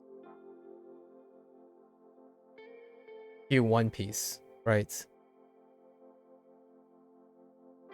You have adventurous, precocious, risk-taking, almost defiantly rebellious against higher order and hierarchy, right? He talks back, he argues with his father, like Jason and whatnot, and he is reckless. I mean, in a kid, like, the way they wrote it was very tasteful. The kid is not someone that becomes a more or less a distressed character, right? Like, oh, there goes Noah. He's up to no good again. You know, kids, at least for a Western take, a Western style, regardless of if it's because it's pirates, and pirates tend to be a lot more Westernized because of how much its media is represented in the Western cultures as opposed to the Eastern cultures. Like Asian pirates are. There are a few very popular franchises that took on Asian pirates, and they're kind of very different. In this case, Noah, Jason, and all of them are written in a westernized way. And Noah could have very easily, in my opinion, become the archetypical this kid is always getting into trouble. This kid always runs off, and you're always responsible for. So it becomes a point of negativity. Like, oh, wait, why can't this kid stop whining?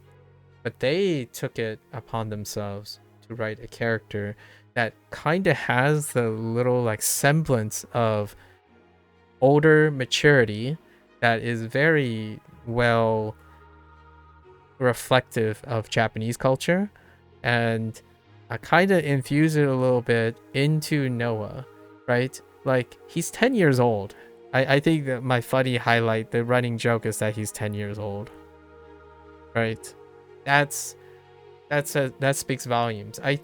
I know that other people might take this in a different way, largely because of the cultural background, but for me, it hits different.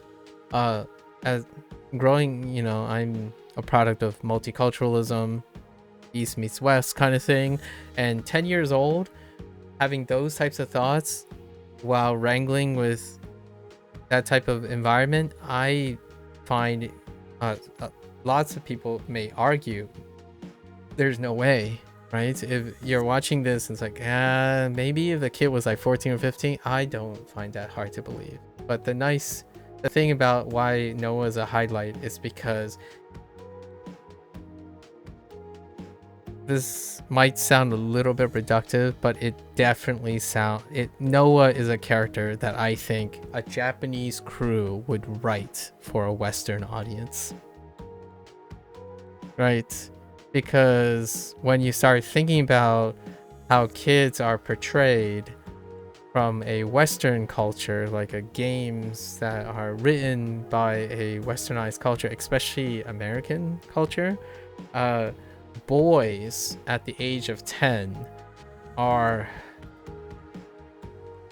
in games are almost used as a plot device for distress and trouble. In this case, Noah was like the brimming sunshine of Monkey D. Luffy, right? Majima has that quality of Monkey D. Luffy, but Noah did.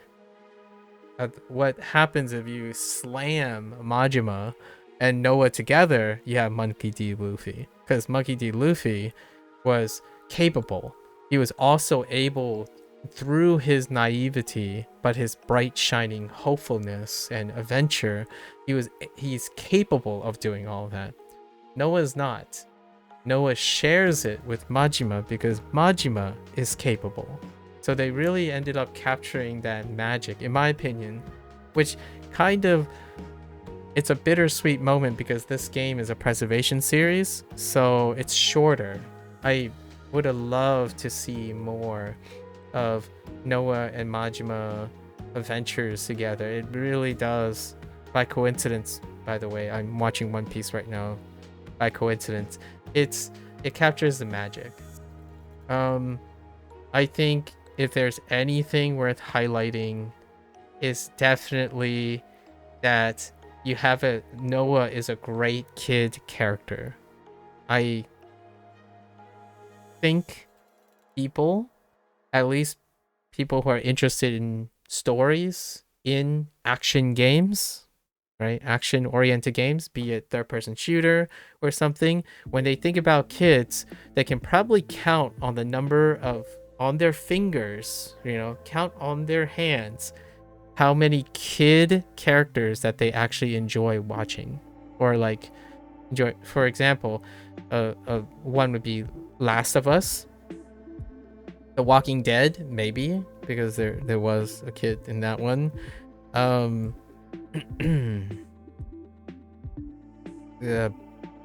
Not like Borderlands is a stretch because of Tiny Tina.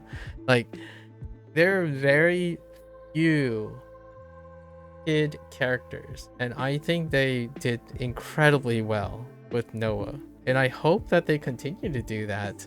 I do miss having kids like involved in the process. There's always kids tangentially, right, outside of Haruka, right? Like a Dragon 9, right? For Like a Dragon 9, I keep saying 9. Kiryu has 9 kids. And they're all not really like kids anymore. They're not like this young kids, but younger people mixed with older people makes for great opportunities to keep the series alive with their deep cuts. I think this game, obviously the other highlight is deep cuts everywhere, right? There are deep cuts everywhere. I can't read a sub-story out loud without having many thoughts about the ramifications of what they're talking about. And it's super streamlined, right? What was it? 31 sub-stories. And I kind of misspoke yesterday about how many sub-stories were in Like a Dragon 8. There were technically 53 sub-stories, but I was also talking about sub-stories, like stories that are not MSQ. So this number goes up, right? Because we also have to include all the banter in the drink links, which are highlights. They're default highlights. And this in Lat 8, these are called bond links, right?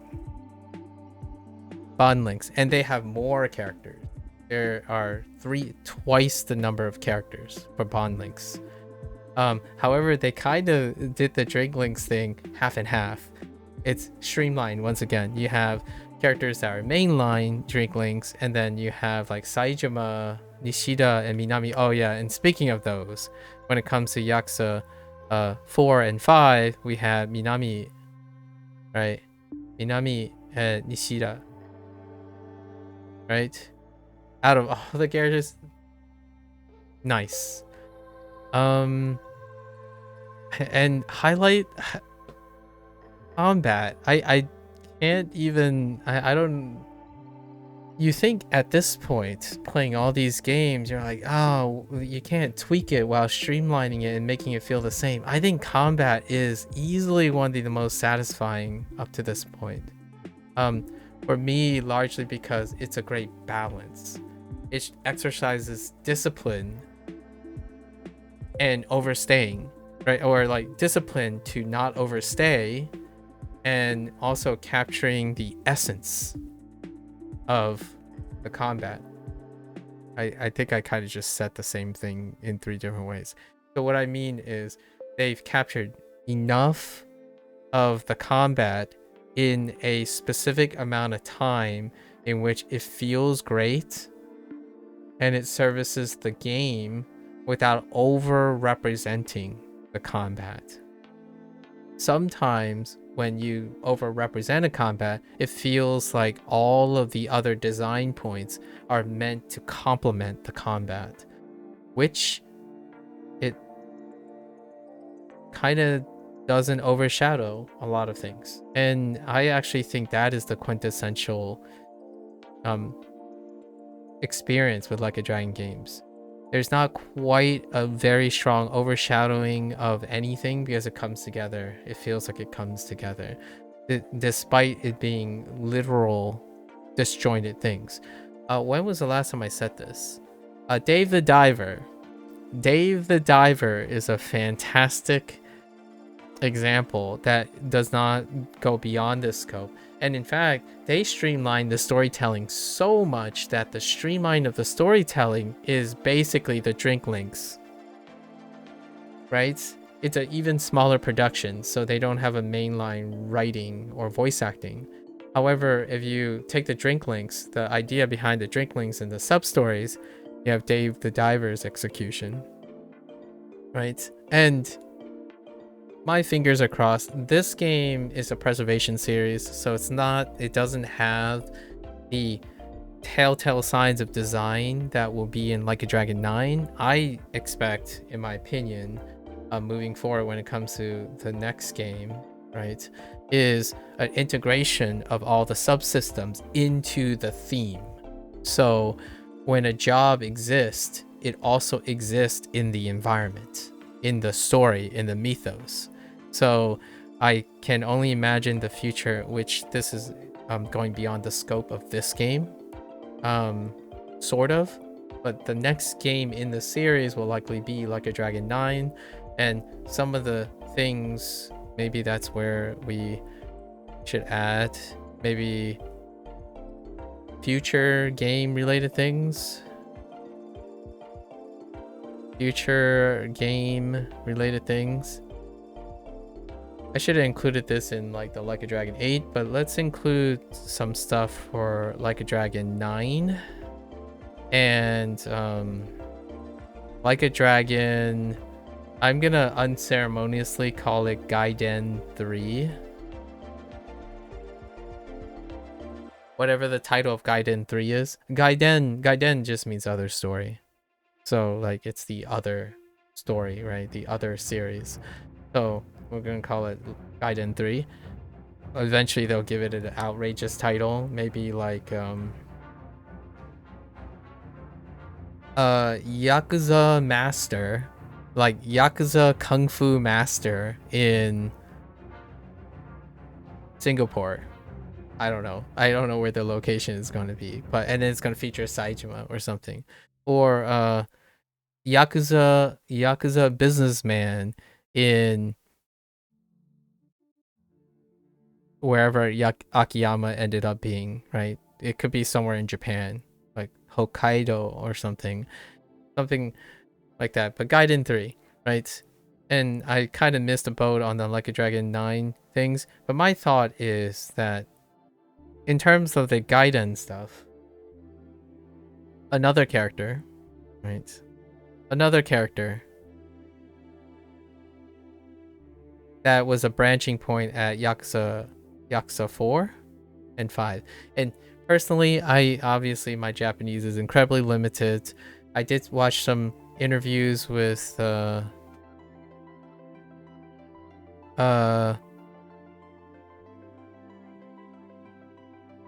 oh no, I always confuse one syllable in his name, but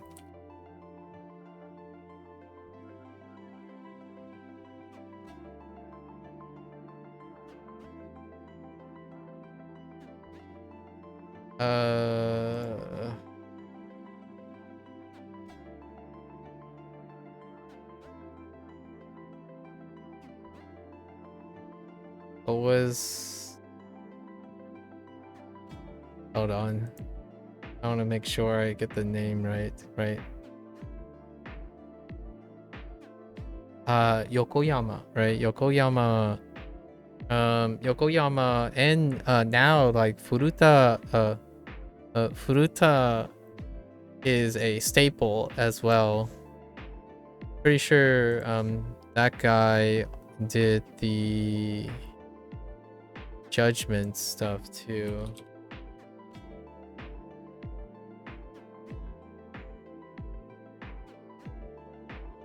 Yeah, Furuta did the Judgment series stuff.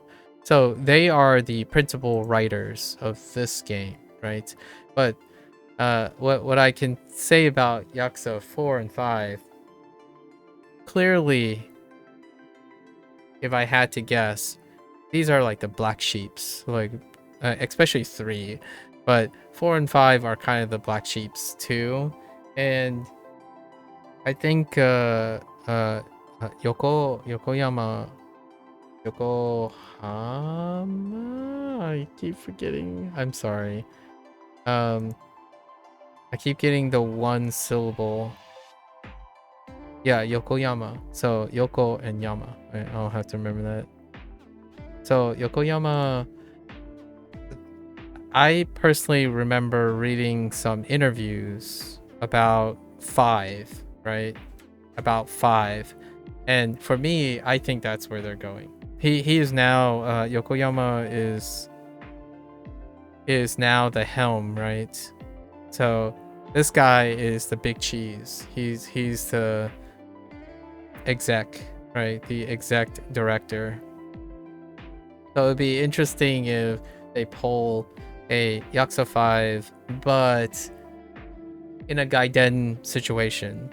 So we have, I think, the two existing characters now that has a possibility again is Saejima and Akiyama, right? The other guys not so much, which are the cop, right? The cop and the baseball player. I totally forgot their names, man. And Sanada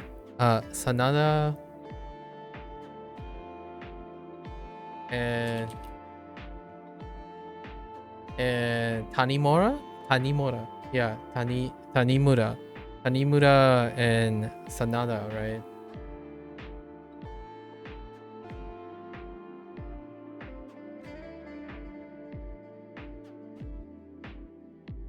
Yeah. Shinada. Shinada. Shinada and Tanimura were the other characters. Shinada.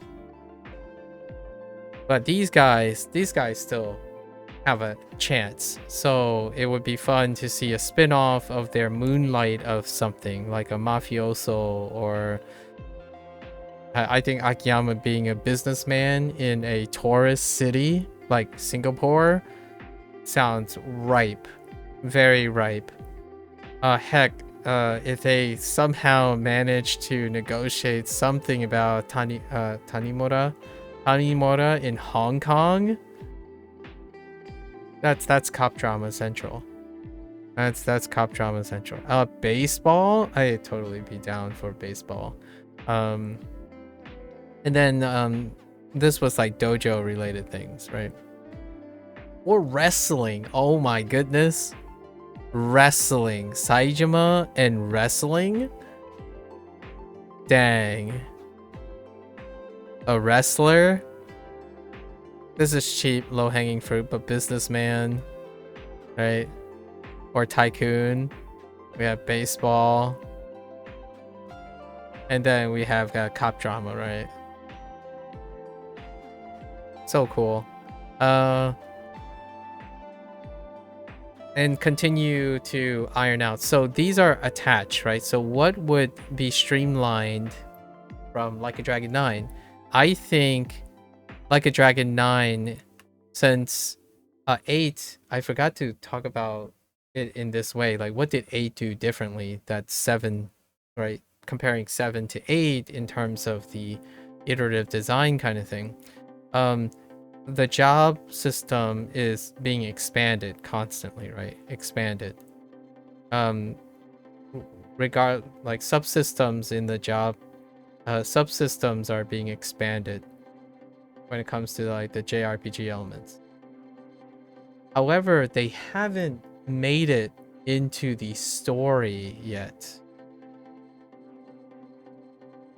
right? There's no contextualizing at the moment outside their default classes, context for that. And what I mean by that is both from a mechanical standpoint and a story.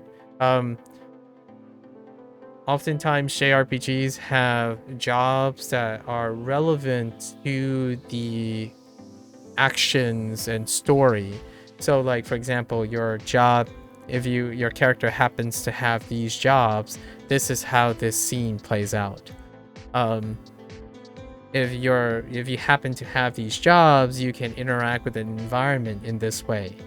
That was kind of done slightly every once in a while, like in Like a Dragon 7, there was like the breaking down the wall thing, the foreman, but since then that was kind of like reeled back. I'm kind of curious if they're going to do this.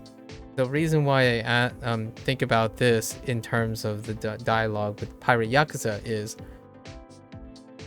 many of the things, the subsystems that were new and interesting and a risk that they took in this game is related to the story.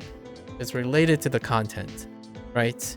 In the mainline series, it's so big oftentimes the characters take on the life of their own that's beyond the dressing of the core mechanics, right? Casca is still just Casca. He is a character that does it all, irrelevant of what he perceives himself as, right? Chitose,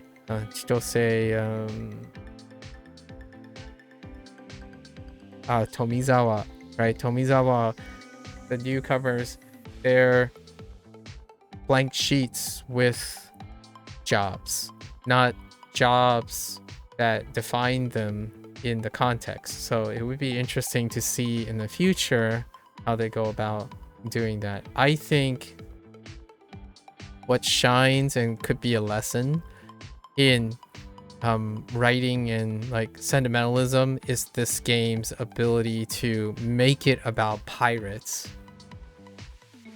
and then doing things that's pirate oriented while still having your bottom line stuff like your mini games and whatnot, but the centerpiece is very much piratey.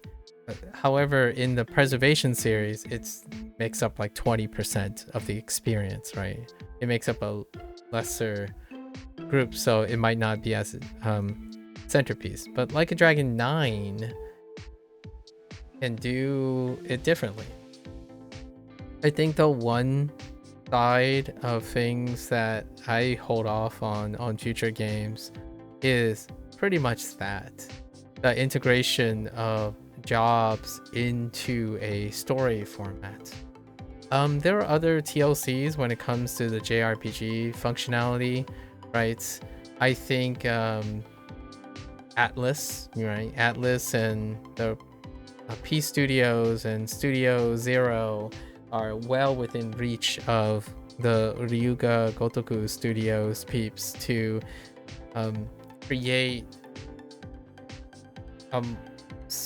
like a balance of a satisfying JRPG interactions, because weaknesses are there, right? Weaknesses, counterplays. One secret, like one thing that I would really love outside of the job expanding into storytelling, like having fewer jobs in order to make the jobs more storytelling oriented is a personal vision for my that I look forward to. If it happens or not, it doesn't need to happen. That's an idea. The other thing is that's absent from this game is new game plus incentives, like new game plus things. They're JRPGs. There's something really iconic about JRPGs of the days of old, and that is that NG pluses are different. Or having alternative how you say, they used to be alternative endings, but I wouldn't call them alternative, and I wouldn't do necessarily that in this game series, but more like alternative, like I'm gonna say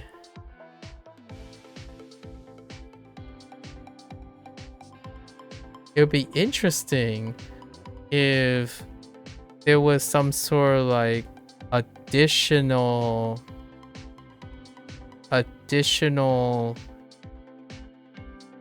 closure. Now there's already plenty of additional closure, like the drink links and the bond links. They have alternative storylines that close up, right? But I feel like they're in terms of New Game Plus, one of the staples of New Game Plus is that they're different, right? And it's actually a staple of Japanese, like some of the Japanese developers in general, like some of the hype ones, where the experience for NG Plus is different. Now, how do they go about doing that? That's probably up to them. You can think of many examples. FromSoft has great examples of NG Plus. However, when I think of additional closures, I also think about things like what Squaresoft used to do, Chrono Trigger, that kind of thing. And I think the people at RGG is well equipped to have some like fun with how NG Plus works. Now I don't know if it's gonna make it in the current state. NG Plus serves as a completionist tool, right? It's a completionist tool, and that's about it. I think it ends there. This stuff is like hidden gems, right? New game plus differences, having random Easter eggs everywhere, right? Easter eggs as in the form of additional closure, like, oh hey, now that you finish this NG plus, this scene plays out slightly different, and or something like that. Easter eggs everywhere is plus in my opinion. Maybe diminished return. I totally agree that it's diminished return because nowadays people beat a game and they're like, yeah, I don't want to play it again, that kind of thing. Especially in the context of a story heavy game in which the microsystems, the subsystems are largely mechanic, right? So the story gets brushed aside after it has concluded. It would be interesting, in my opinion, to not only do a job system, like this is me brainstorming, like a Dragon 9, their job system and the storytelling becomes dependent on the job system. So your playthrough may vary since then, maybe cosmetically or Easter eggly. I think people at RGG know how to write their scenes around because, like, for example, the dating scene with Masaru, even if it was live action, they wrote around it. So you still have the flavor of getting to it very differently, but the outcome is abstractly the same. In terms of story, different jobs can lead to different playthroughs in terms of the feel of the story, which also promotes and tackles the NG plus experience mechanically and flavor wise. So I think this idea is one in the same but a related thing. Having job systems that are related to context mechanics offer different ways to approach a dungeon, for example. It's kind of one of those like choose your own adventure things. Oh, you happen to be a samurai in this particular point of the game, you go this way. If you happen to be a ninja in this by this point of the game, you happen to go this way, right? And it creates that thing where, okay, well, New Game Plus, I'm most definitely going this way this time, and ultimately provides that incentive of you to use the jobs. In the current state of the JRPG of Like a Dragon, and this might go against some of the philosophy of their design, which is choice is yours. You succeed in so many different ways. Like, you don't have to play all the mini game. Like, the barrier has dropped quite substantially. You don't have to complete all the mini games to complete all the mini games. They want you to play the games, like use the games, and then have a threshold that's very, very approachable so that it's very casual forward. And I think Like a Dragon 9 Like a Dragon Infinite Wealth and Like a Dragon Pirate Yakuza continues that trend where ultimately the game is fantastically fun, and it's fantastically fun without a requirement of being challenging. And that's why I like this game. Right. So let's go to our last page and wrap this up for today. Right. For this game series, until we'll revisit this game series in Chinese and Japanese. I think the runtime is like 10 hours, so we're gonna do the Chinese and Japanese MSQ run through. No incentives for NG plus this time and whatnot. Run it back next year, hopefully next year, sometime next year, or the year after for Like a Dragon 9, whatever the title is, right? So, just to summarize the rating, right? Now we go to the moment people ask all the time: favorites and rating. And we have the legacy and the newish comers. Right, newish comers or interesting parties.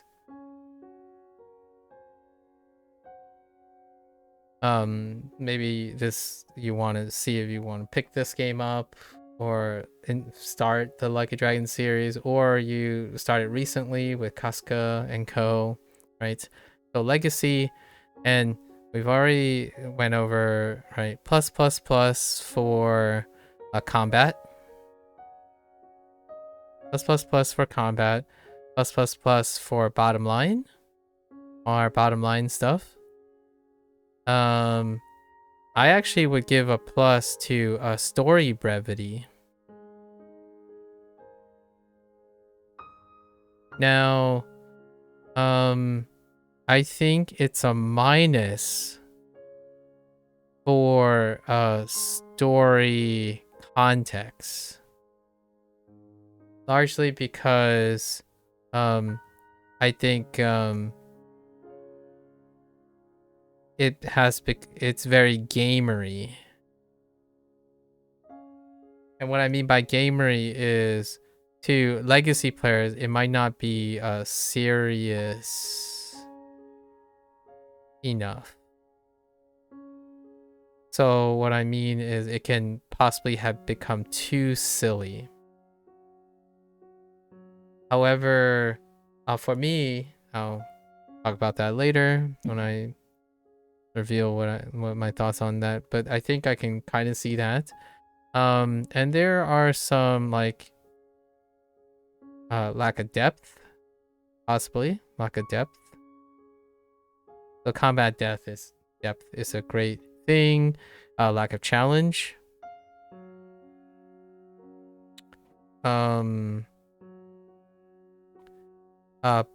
Epic boss fights is lacking, right? Probably melodrama. Melodrama is lacking, and that, I would say, really is felt with villains. So melodrama in terms of villains, like what was there was really incredible. I like Michelle's character. Like the entry in Michelle was so good. It was so villainous and posh and devious that it felt like having them not there for most of the game was tough. Like, they made such a great entrance. Michelle made such a strong entrance that the absence of that character is felt, right? Oftentimes the melodrama, the villains are incredible, right? So that might be a legacy bump on the story. Villains, quote unquote villains, are really powerful in not from like a mechanical standpoint, but like sentimentally. Each of the villains, this is their one game. Their one game has very strong depth.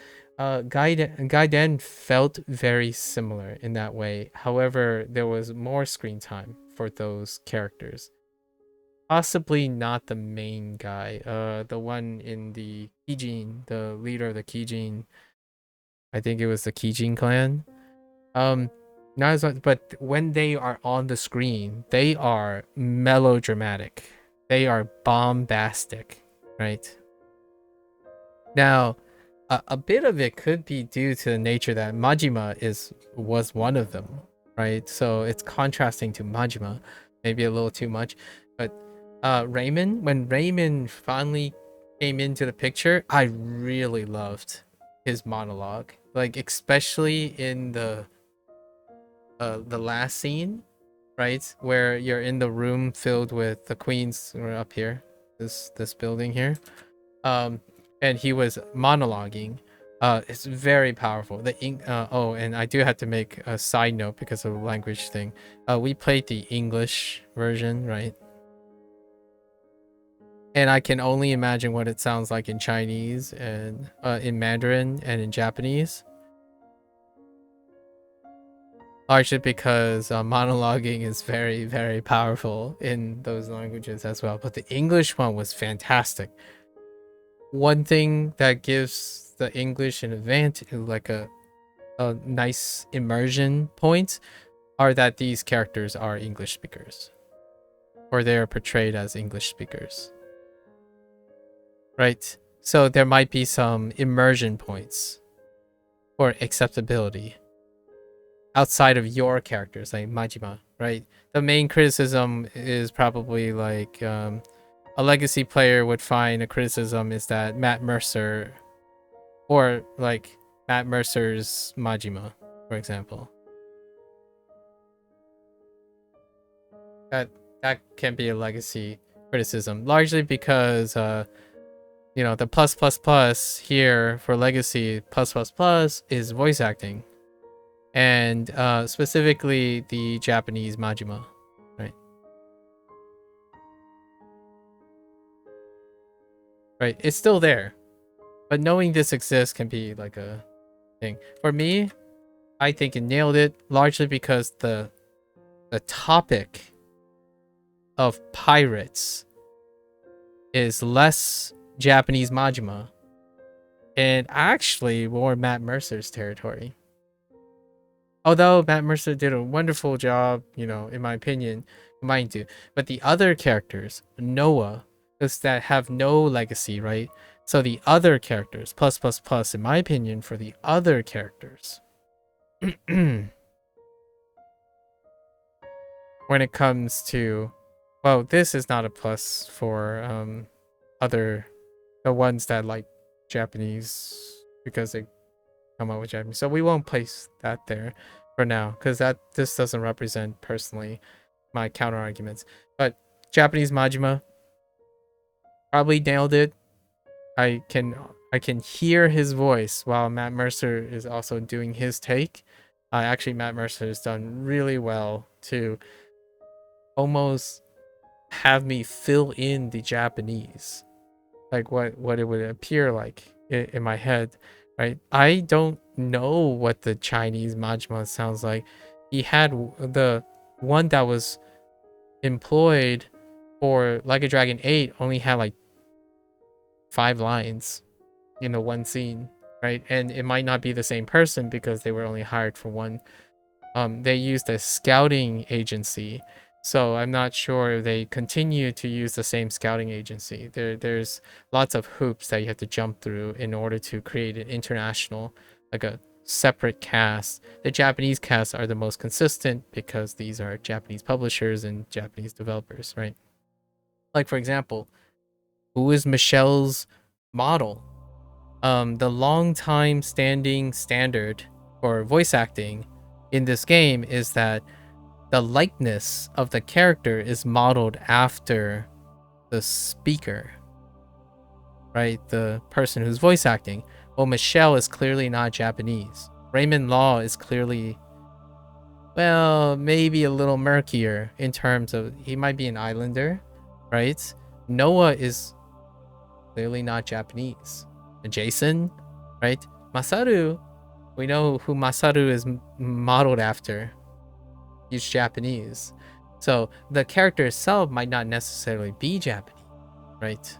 So like that kind of thing, in my opinion, that's why I actually think there's a bonus point for that. Raymond sounded so much like a monarch, like a Western monarch pirate king. And Michelle sounded like an aristocrat, like just your really devious, pompous aristocrat. And it felt melodramatic because the lack of epic boss fights and then the lack of melodrama and it leaves you wanting more. Like Michelle basically got unceremoniously killed, which that was kind of expected. I was doing a coin flip in the game. Sorry, spoilers. Well, actually, not really spoilers because villains don't stay. It was a coin flip. Who was gonna axe who? You know, Michelle or Raymond?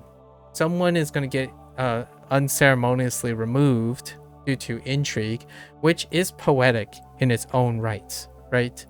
That act, the way they went out, that's fantastic. But it's the in between. Like it's a missed opportunity.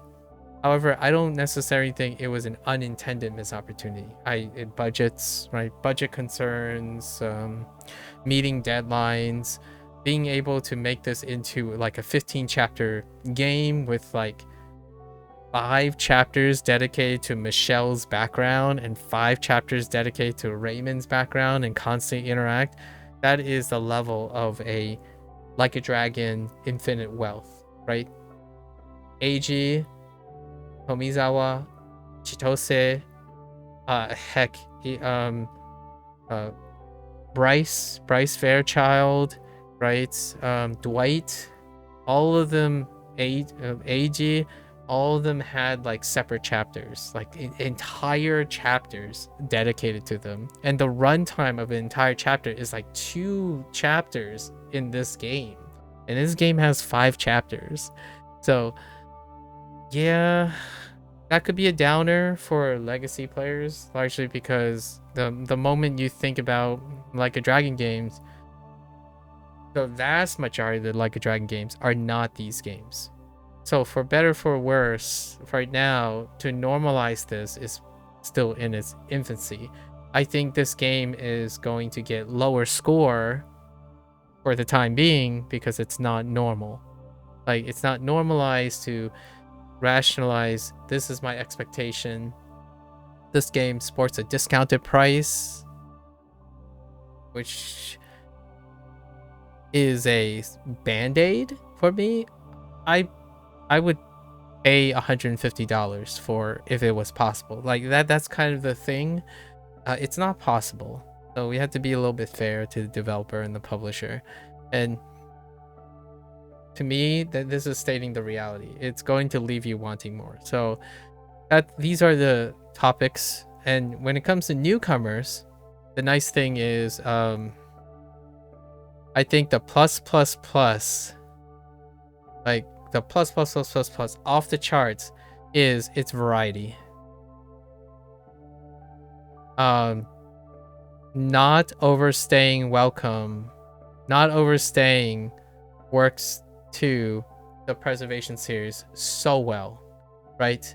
You get just enough of everything. Now, one thing that could hurt newcomers is those who want to form attachments. So it could be a minus for no attachments. So newcomers sometimes, I think for a lot of times, they want to sink their teeth into something. So while they don't want to overstay the welcome, they want to form an attachment. It's like, oh yeah, should I invest in the next game or something? But then again, this is more of a plus-minus situation. I guess I'm just gonna say a plus-minus situation. So this is a midpoint, right? Very mid, where there's not enough to want to play others. And it's a standalone, which makes it okay too, because it's a standalone. I think this game is far more standalone than Kiryu's one. However, it's standalone-ish. So what I mean is the vast majority of the characters are new, the math content, right? So like Noah and Gang. And Gang represents the majority. They don't need anything behind. I mean, what's a plus?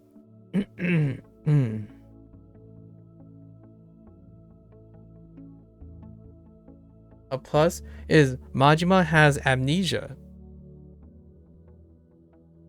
which in my opinion is a very, very clever way to offset the idea of Majima speaking English and speaking as opposed to Japanese. But that's besides the point. There was actually a gag in the first 10 minutes about speaking English.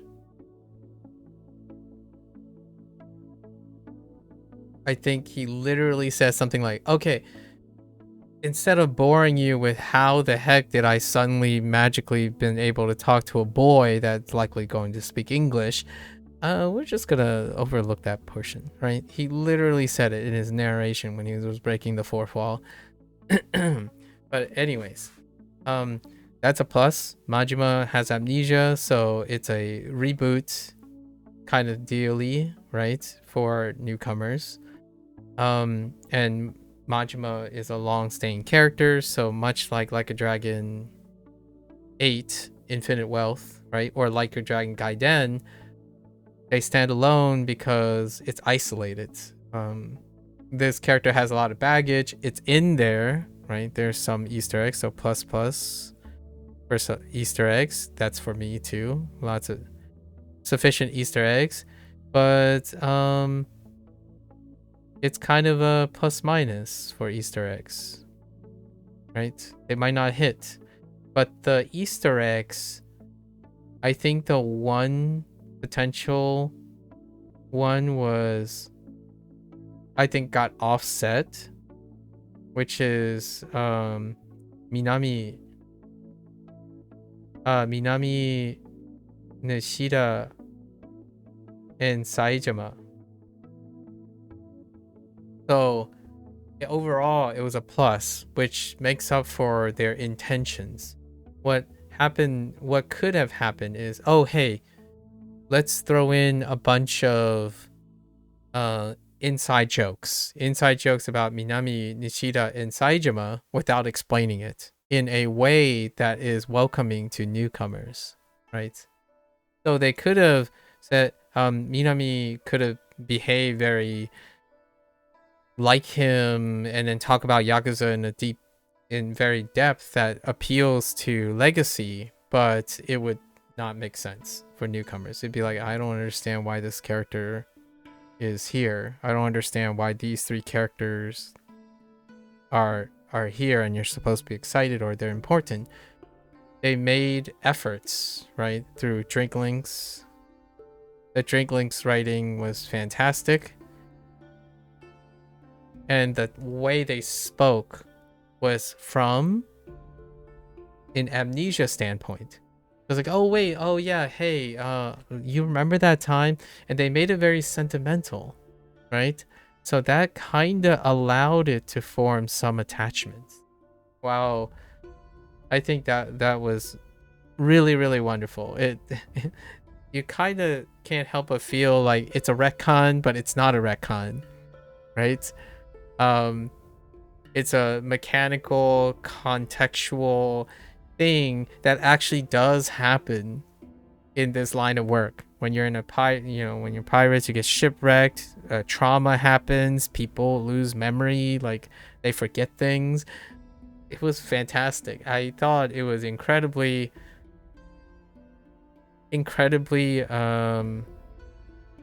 creative how far they pushed the amnesia thing. I mean, not to mention sometimes the gag, there's a running gag. I don't know, this is like a midpoint. I'll put this into the extra highlight things. I think the highlight is that running gag, is this real? The real gag, is this real gag? Spoilers again. Near the end, okay, is it real? It's a story. So I think that really worked in his advantage. The negatives, some things that will likely make newcomers not as excited is probably it's unfocused. That's largely the appeal as well, but for the sake of the current like game environment, it hasn't changed much in my opinion. Newcomers, it's unfocused.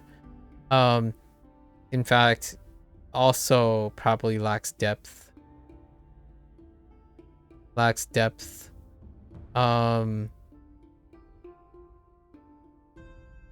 Cheesy, possibly, because it's very carefree.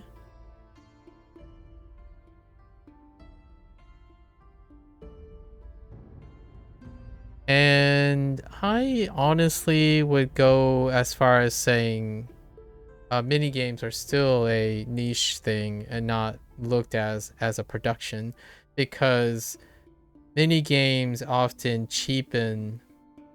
considered as cheapen elements of lacking a core focus, right? Lacking a core focus. This will probably be that. One thing that I feel has been forgotten lately, which I'm gonna put in my own category, because I did read up on some stuff and looking at sentiments. Usually performance and bugs come into the equation only when it's negative, but it doesn't often come into the equation when it's positive. Or a developer or publisher that has a long track record of good performance. It becomes less of a thing, as in it doesn't stick out anymore, right? So for a newcomer, you don't know the legacy of that, so rarely do they even consider that in the first place. Oftentimes when a publisher or a developer is known to have poor performance and bug history, newcomers would be legacy players would be surprised when they don't, and then newcomers would be the same, because newcomers would run the rumor mill. They would be like, oh, I heard this developer has often performance issues with their games.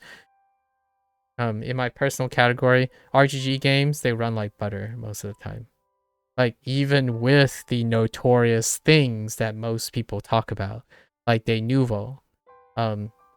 All of RGG games run on De Nouveau. So, and yet, because of, here's a negative for newcomers. PS3 graphics. That's probably a newcomer remark, right? PS3 graphics. That's not true. However, there are ways that I can rationalize why someone would think that, because there are 3-tier when it comes to character models, they operate on a 3-tier system. There are NPCs, background characters that are tier 3 that arguably you could stretch to appear like PS3, right? And they can be very prominent all around. So like the things you walk around, the things you look at, the textures and stuff can borderline that. And then there are tier 2s, which are voiced NPCs for like sub stories and stuff, and then tier 1s, the core casts that are mocapped, right? Including the villains. The villains are one-offs, but they are mocapped to some extent, and are nowhere near PS3. But the idea is this also comes at the expense of not hyper-realistic graphics. So oftentimes newcomers is, I don't want to play this game, it doesn't look that great, right? There's one more and I totally forgot. It's usually a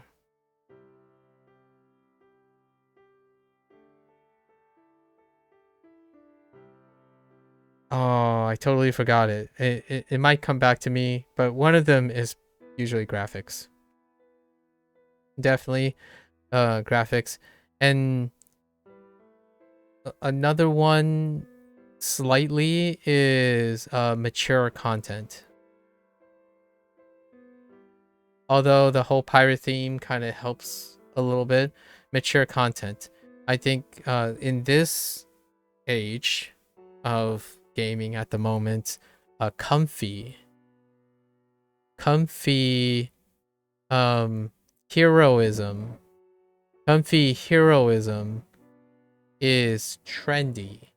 So in a way, it's a plus. It's a plus plus that Noah and pirates are a thing, which makes sense because Gaiden was really well received by the legacy players. But if I had to take a gamble, Gaiden was not popular. It did not. It did just as well as I think they expect. Because Gaiden, secret agents, like that's great and all, but it's not. It's very mature content, and it dealt with secrecy and all that, and that's a very niche thing. I really like that type of thing, like watching shows like The American or watching movies like State of Play, things that deal with conspiracies and whatnot. In the nitty gritty part of conspiracy, like the pros and cons of conspiracy, not the conspiracy of heroism. Like, oh, here's a government plot, here's your hero and main character. They're saying like screw the plot, let's break down the system. Not that type of thing, where conspiracy and organization is offered as a backdrop to motivate the character to unequivocally and consequentless, like no repercussions, to break down the system. That type of thing is trendy. It's comfy. You don't really talk about and focus on the idea of death, losing people, family values.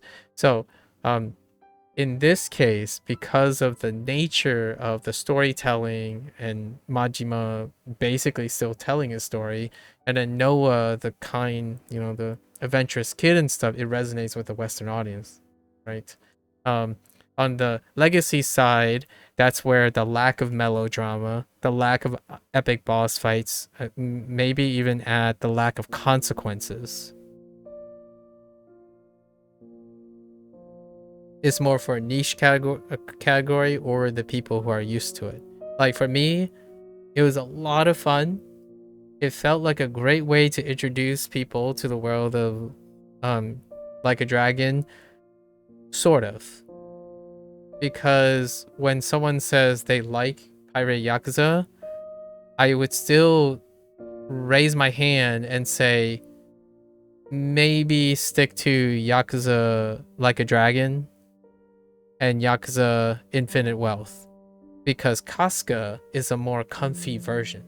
The idea that it just took off, like the JRPG stuff and Casca Saga. Casca is a Monkey D. Luffy. Kiryu is a niche, right? Is the serious melodrama and stuff. So Majima in this game is having once again, I always applaud, in my opinion, the bravery for constantly pushing towards trying to do both. Usually you lose out, right? When you make a game that panders to legacy, or attempt to pander to legacy players while trying to expand your fan base, you ultimately lose on both fronts. And they're doing it again, but with even a more limited budget and time, right? So this is a different way to go about it, and I think it largely succeeds. Succeeds as in it's okay, it's good. So wrapping all this up to what I mean by good is, I think legacy players, which I alluded to already, will give it a 9, right? And newcomers will likely give it a 7. Largely because I still think it's a little bit closer to preservation. And for me, this time, my personal rating, which I do have to add a couple more remarks, like the challenge in the epic boss fights. I think understanding that the streamlining version of the iterative design matches the story. Like the story's brevity is matched by the brevity of everything else. And all these things, in my opinion, are brilliantly negotiated for me. I do see what is desirable and undesirable for this. So I would have leaned around an 8, like meet in the middle, right? It's already a setup, like an 8. However, however,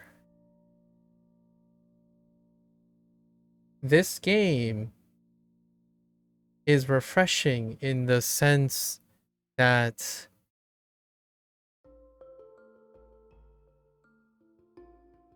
it's trying to be different from Like a Dragon, like the mainline series, you know, the mainline versus the preservation series.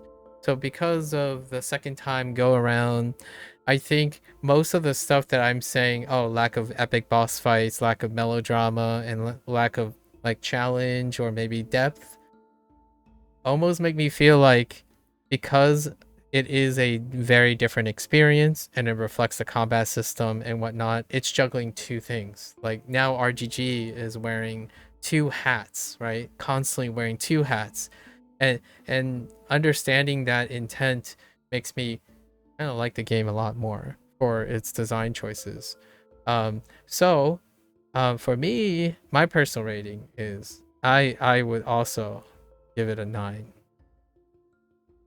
It panders to me in a way that the strong points about the legacy stuff and also the strong point about the brevity of the writing worked really, really well to offset this.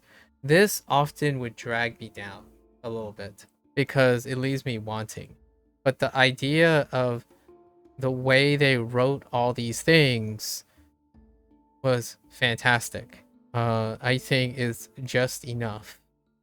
Again, I've already expressed my I could very well focus on being a self-entitled legacy player and highlight all the things that this game could have been or would have been or missed opportunities. I've highlighted some of them. Michelle and Raymond, they had such great English voice actors, and I imagine the Japanese and the Mandarin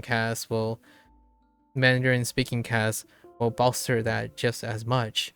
But villains tend to have entire arcs dedicated to them, and in this series I have to come to the preservation series, I have to come to terms with the idea that the brevity is that they don't end up getting background stories.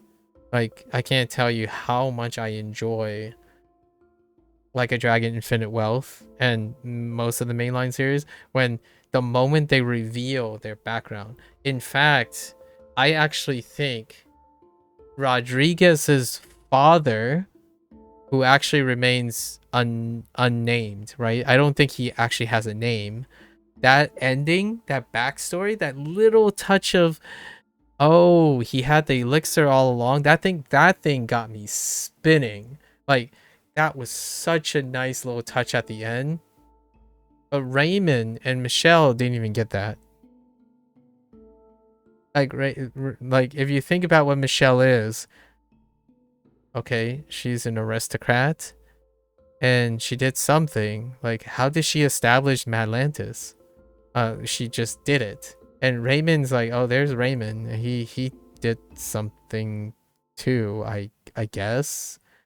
And then you can kind of feel this tension, but yeah. Not only did they not overstay their welcome, they didn't stay at all. Right? So there's no attachment to them. But the quality of their lines and their dialogue, whatever was there, was really powerful.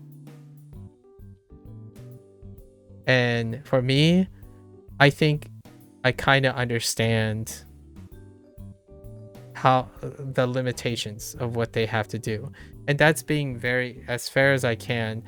I have no reservations that in the future when they have to write another character, another villain, they're just on the spot. Like, they're so excellent at making people ominous and villainous, right? And oftentimes for a newcomer and a legacy player, not becoming attached to the villains it's okay for legacy players. It's normal actually for newcomers, right? Because the status quo in the gaming industry is villains are plot devices. They are targets in which you circumvent and overcome.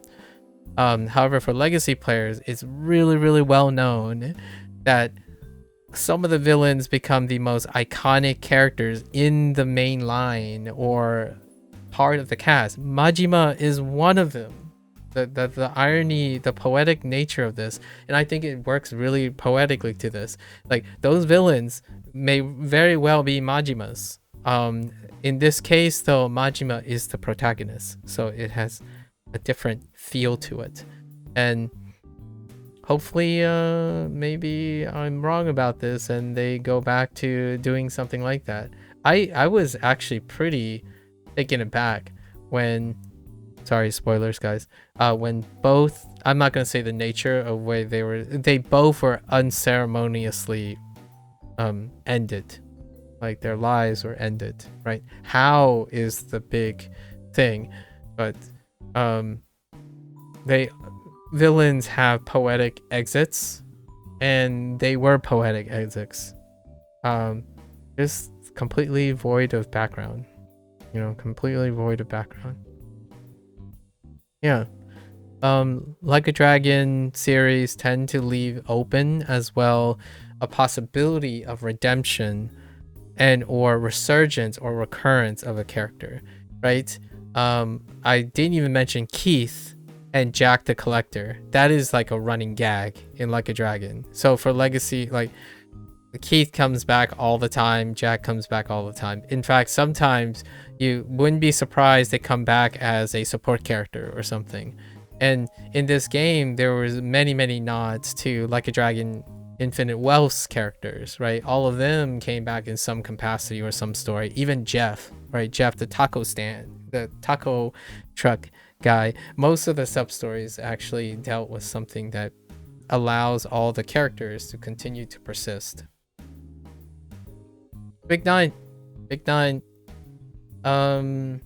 Know that I acknowledge that I'm a legacy player, so I already start at a 7 if they meet their bottom line, right? I don't think RGG is going to go out of the way to not meet their standards, their bottom lines. I didn't even mention game settings. Oh, and of course, I forgot the thing. I just remember the thing that's a plus that is underappreciated for a developer that has a good track record, but definitely overweighted and almost unfairly double standard for a developer that doesn't. Performance, right? Performance and lack of bugs. This is a Japanese developer we're talking about, right? This is Sega. Main house, right? And multi-platform. In fact, this is Steam Deck verified on launch day. There was an issue though. We're not talking about free of issues. Lack of bugs, but there were things. So, okay, I oversold it a little bit too much. There lack of significant bugs.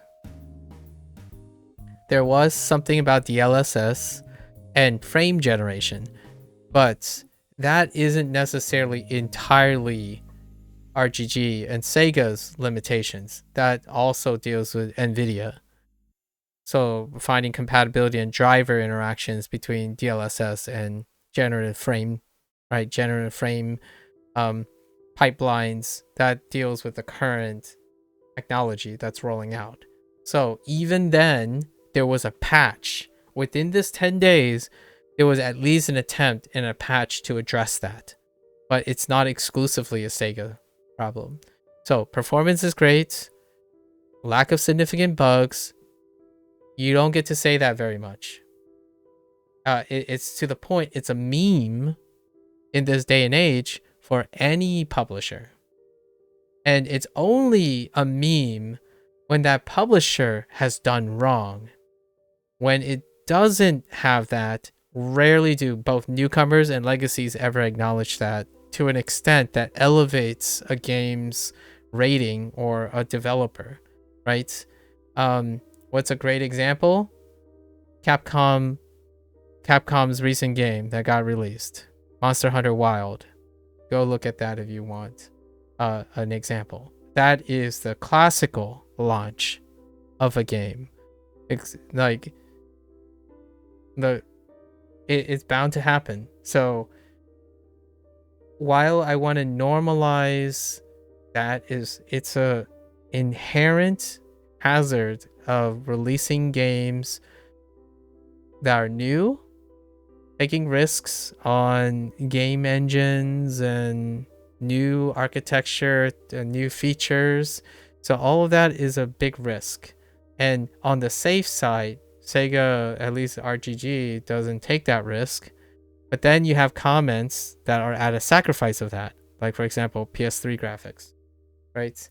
So they still take the hit somewhere in its criticism.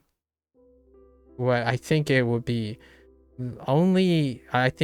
very justified and fair to say, if you're gonna make comments like this about taking risk for engines and rendering prowess and risking making bigger and better games or bigger games in general, also celebrate when a game is refined, iterative, streamlined, and as a consequence of that, also work really well, runs out of the bag with minimum things, right? Like, in fact, I think RGG has a record of, if there's a bug that can be abused or exploited in the game, they just leave it in there.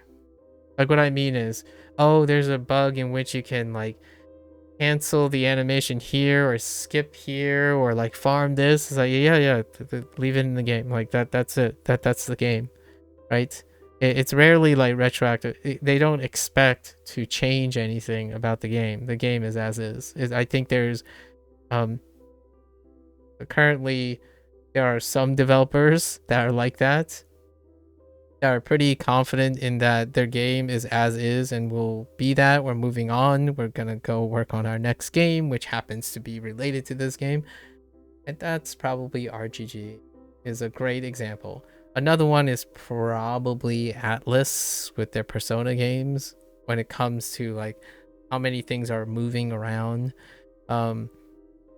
It's a minus, it's a plus and a minus. It also means that you might not get free additional content in the future and whatnot. I kind of secretly, at the cost of scaring everyone else, I wouldn't mind a persistent title somewhere outside of that holds like a Dragon title, like a live dare I say a live service model, but more like a persistent expansion world, something like the world of Like a Dragon or something. And but that's beyond me. And also I could see it like a Star Wars situation that happened, a Star Wars Outlaw situation that could occur, or a Ubisoft related thing that could occur with RGG. So I applaud this 9. It's a very high 9 for exercising restraint and discipline on what is pretty much a safe title. Their Preservation series is about being safe, right? Safe. And yet I incredibly enjoyed it. It's fantastic. It is such a lean it's not the best meal I've ever had at the expense of my health. It is that well-balanced meal that I would probably eat 90% of the time. And then for the 10% of the time, I would splurge on like Wagyu or that triple-decker burger in which I can't eat every day. But this, in my opinion, this for the combat series, I mean, I don't think they're gonna make a JRPG version of this, but this represents the most gold standard mid like not like meh, but medium ground, like $60 Like a Dragon title, capturing every design choice thing outside of story. Story is contentious because it's subject to societal preferences. This represents it's usually an 8. Again, I'm making an exception because I think the topic of pirates was exceptional.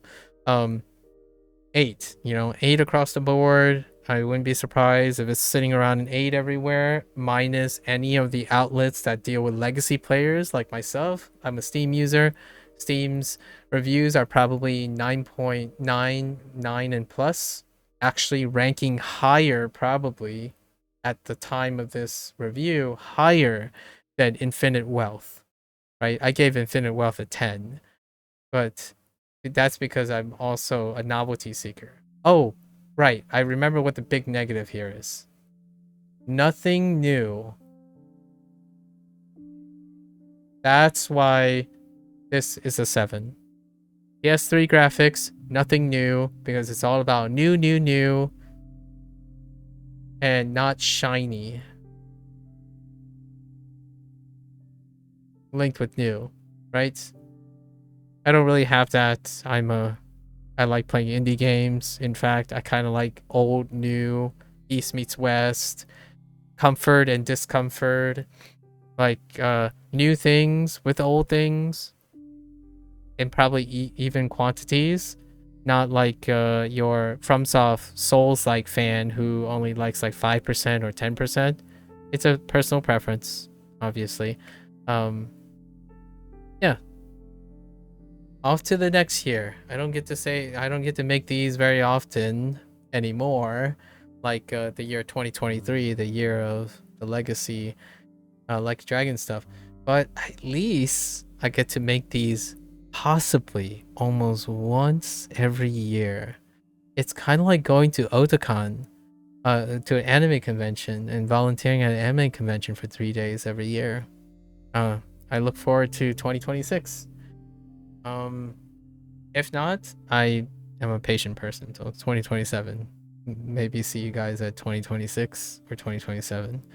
And we will be playing this game again, and also playing the Japanese playthrough of Infinite Wealth. So we have the Japanese playthrough of Infinite Wealth because I ran out of time. I was slacking. And we'll be playing the Mandarin and the Japanese playthrough of Pirate Yakuza in Hawaii prior to the next release. Probably Like a Dragon 9. So until then, it's been a swell time. Really enjoyed this game. Maybe next time I'll focus more on like background, maybe like what the stuff that I like and the stuff that I look like a little bit more, or like I look for a little bit more, so it gives like a more contextual based on what that my 9 actually looks like. But I think all of these represent my opinions. All my thoughts about like the two sides of the coin, all of them are part of my thought process when it comes to providing a score, right? And I wanted to make this a social norm for myself personally. I don't want to set any standards for other people. It's not my deal. They can do whatever they want. For me, this is to remind myself what's important to me, constantly challenging myself to look at products not solely based on the score, because the 7 might sound nice to you on the right column. A 9 might sound overhyped to you based on the left column. The idea is to consider these things, combine them, and see if they're important to you. Personally, I think that is my best attempt to provide due diligence, hubris, humility, and also continue to learn about myself and explore about myself in the choices that I make. And maybe one day, who knows, I might get an opportunity to represent some of these things. That'd be kind of neat. But the low bearing fruit here, like the main purpose of this is I'm exercising my skills, my critical thinking, and my problem solving skills on my decision making, and that's part of everything. Gaming is not an exclusion to that. So for now, we're back to language learning, and hopefully when I play the Japanese playthrough of Like a Dragon Infinite Wealth next time, I will in in the next year, I will be able to make commentary on Japanese a lot better than I've had, or a lot more nuanced than I've had when I first started the Like a Dragon Legacy, and I will be able to talk even more about the Mandarin in Like a Dragon in Pirate Yakuza, right? And then also the Japanese playthrough of Pirate Yakuza. So see ya next year or the year after. As always, if you're gonna watch this later, thank you. And until then, happy gaming. Maybe be interested in Like a Dragon. I'll see you guys then. Share some thoughts, and definitely feel free to join me or comment about your favorite moments or disappointments and whatnot about the series thus far as a whole, or the game itself, right? So see you in a year or two. Until then, stay safe, stay healthy. I'll catch you guys on the next one. Bye bye.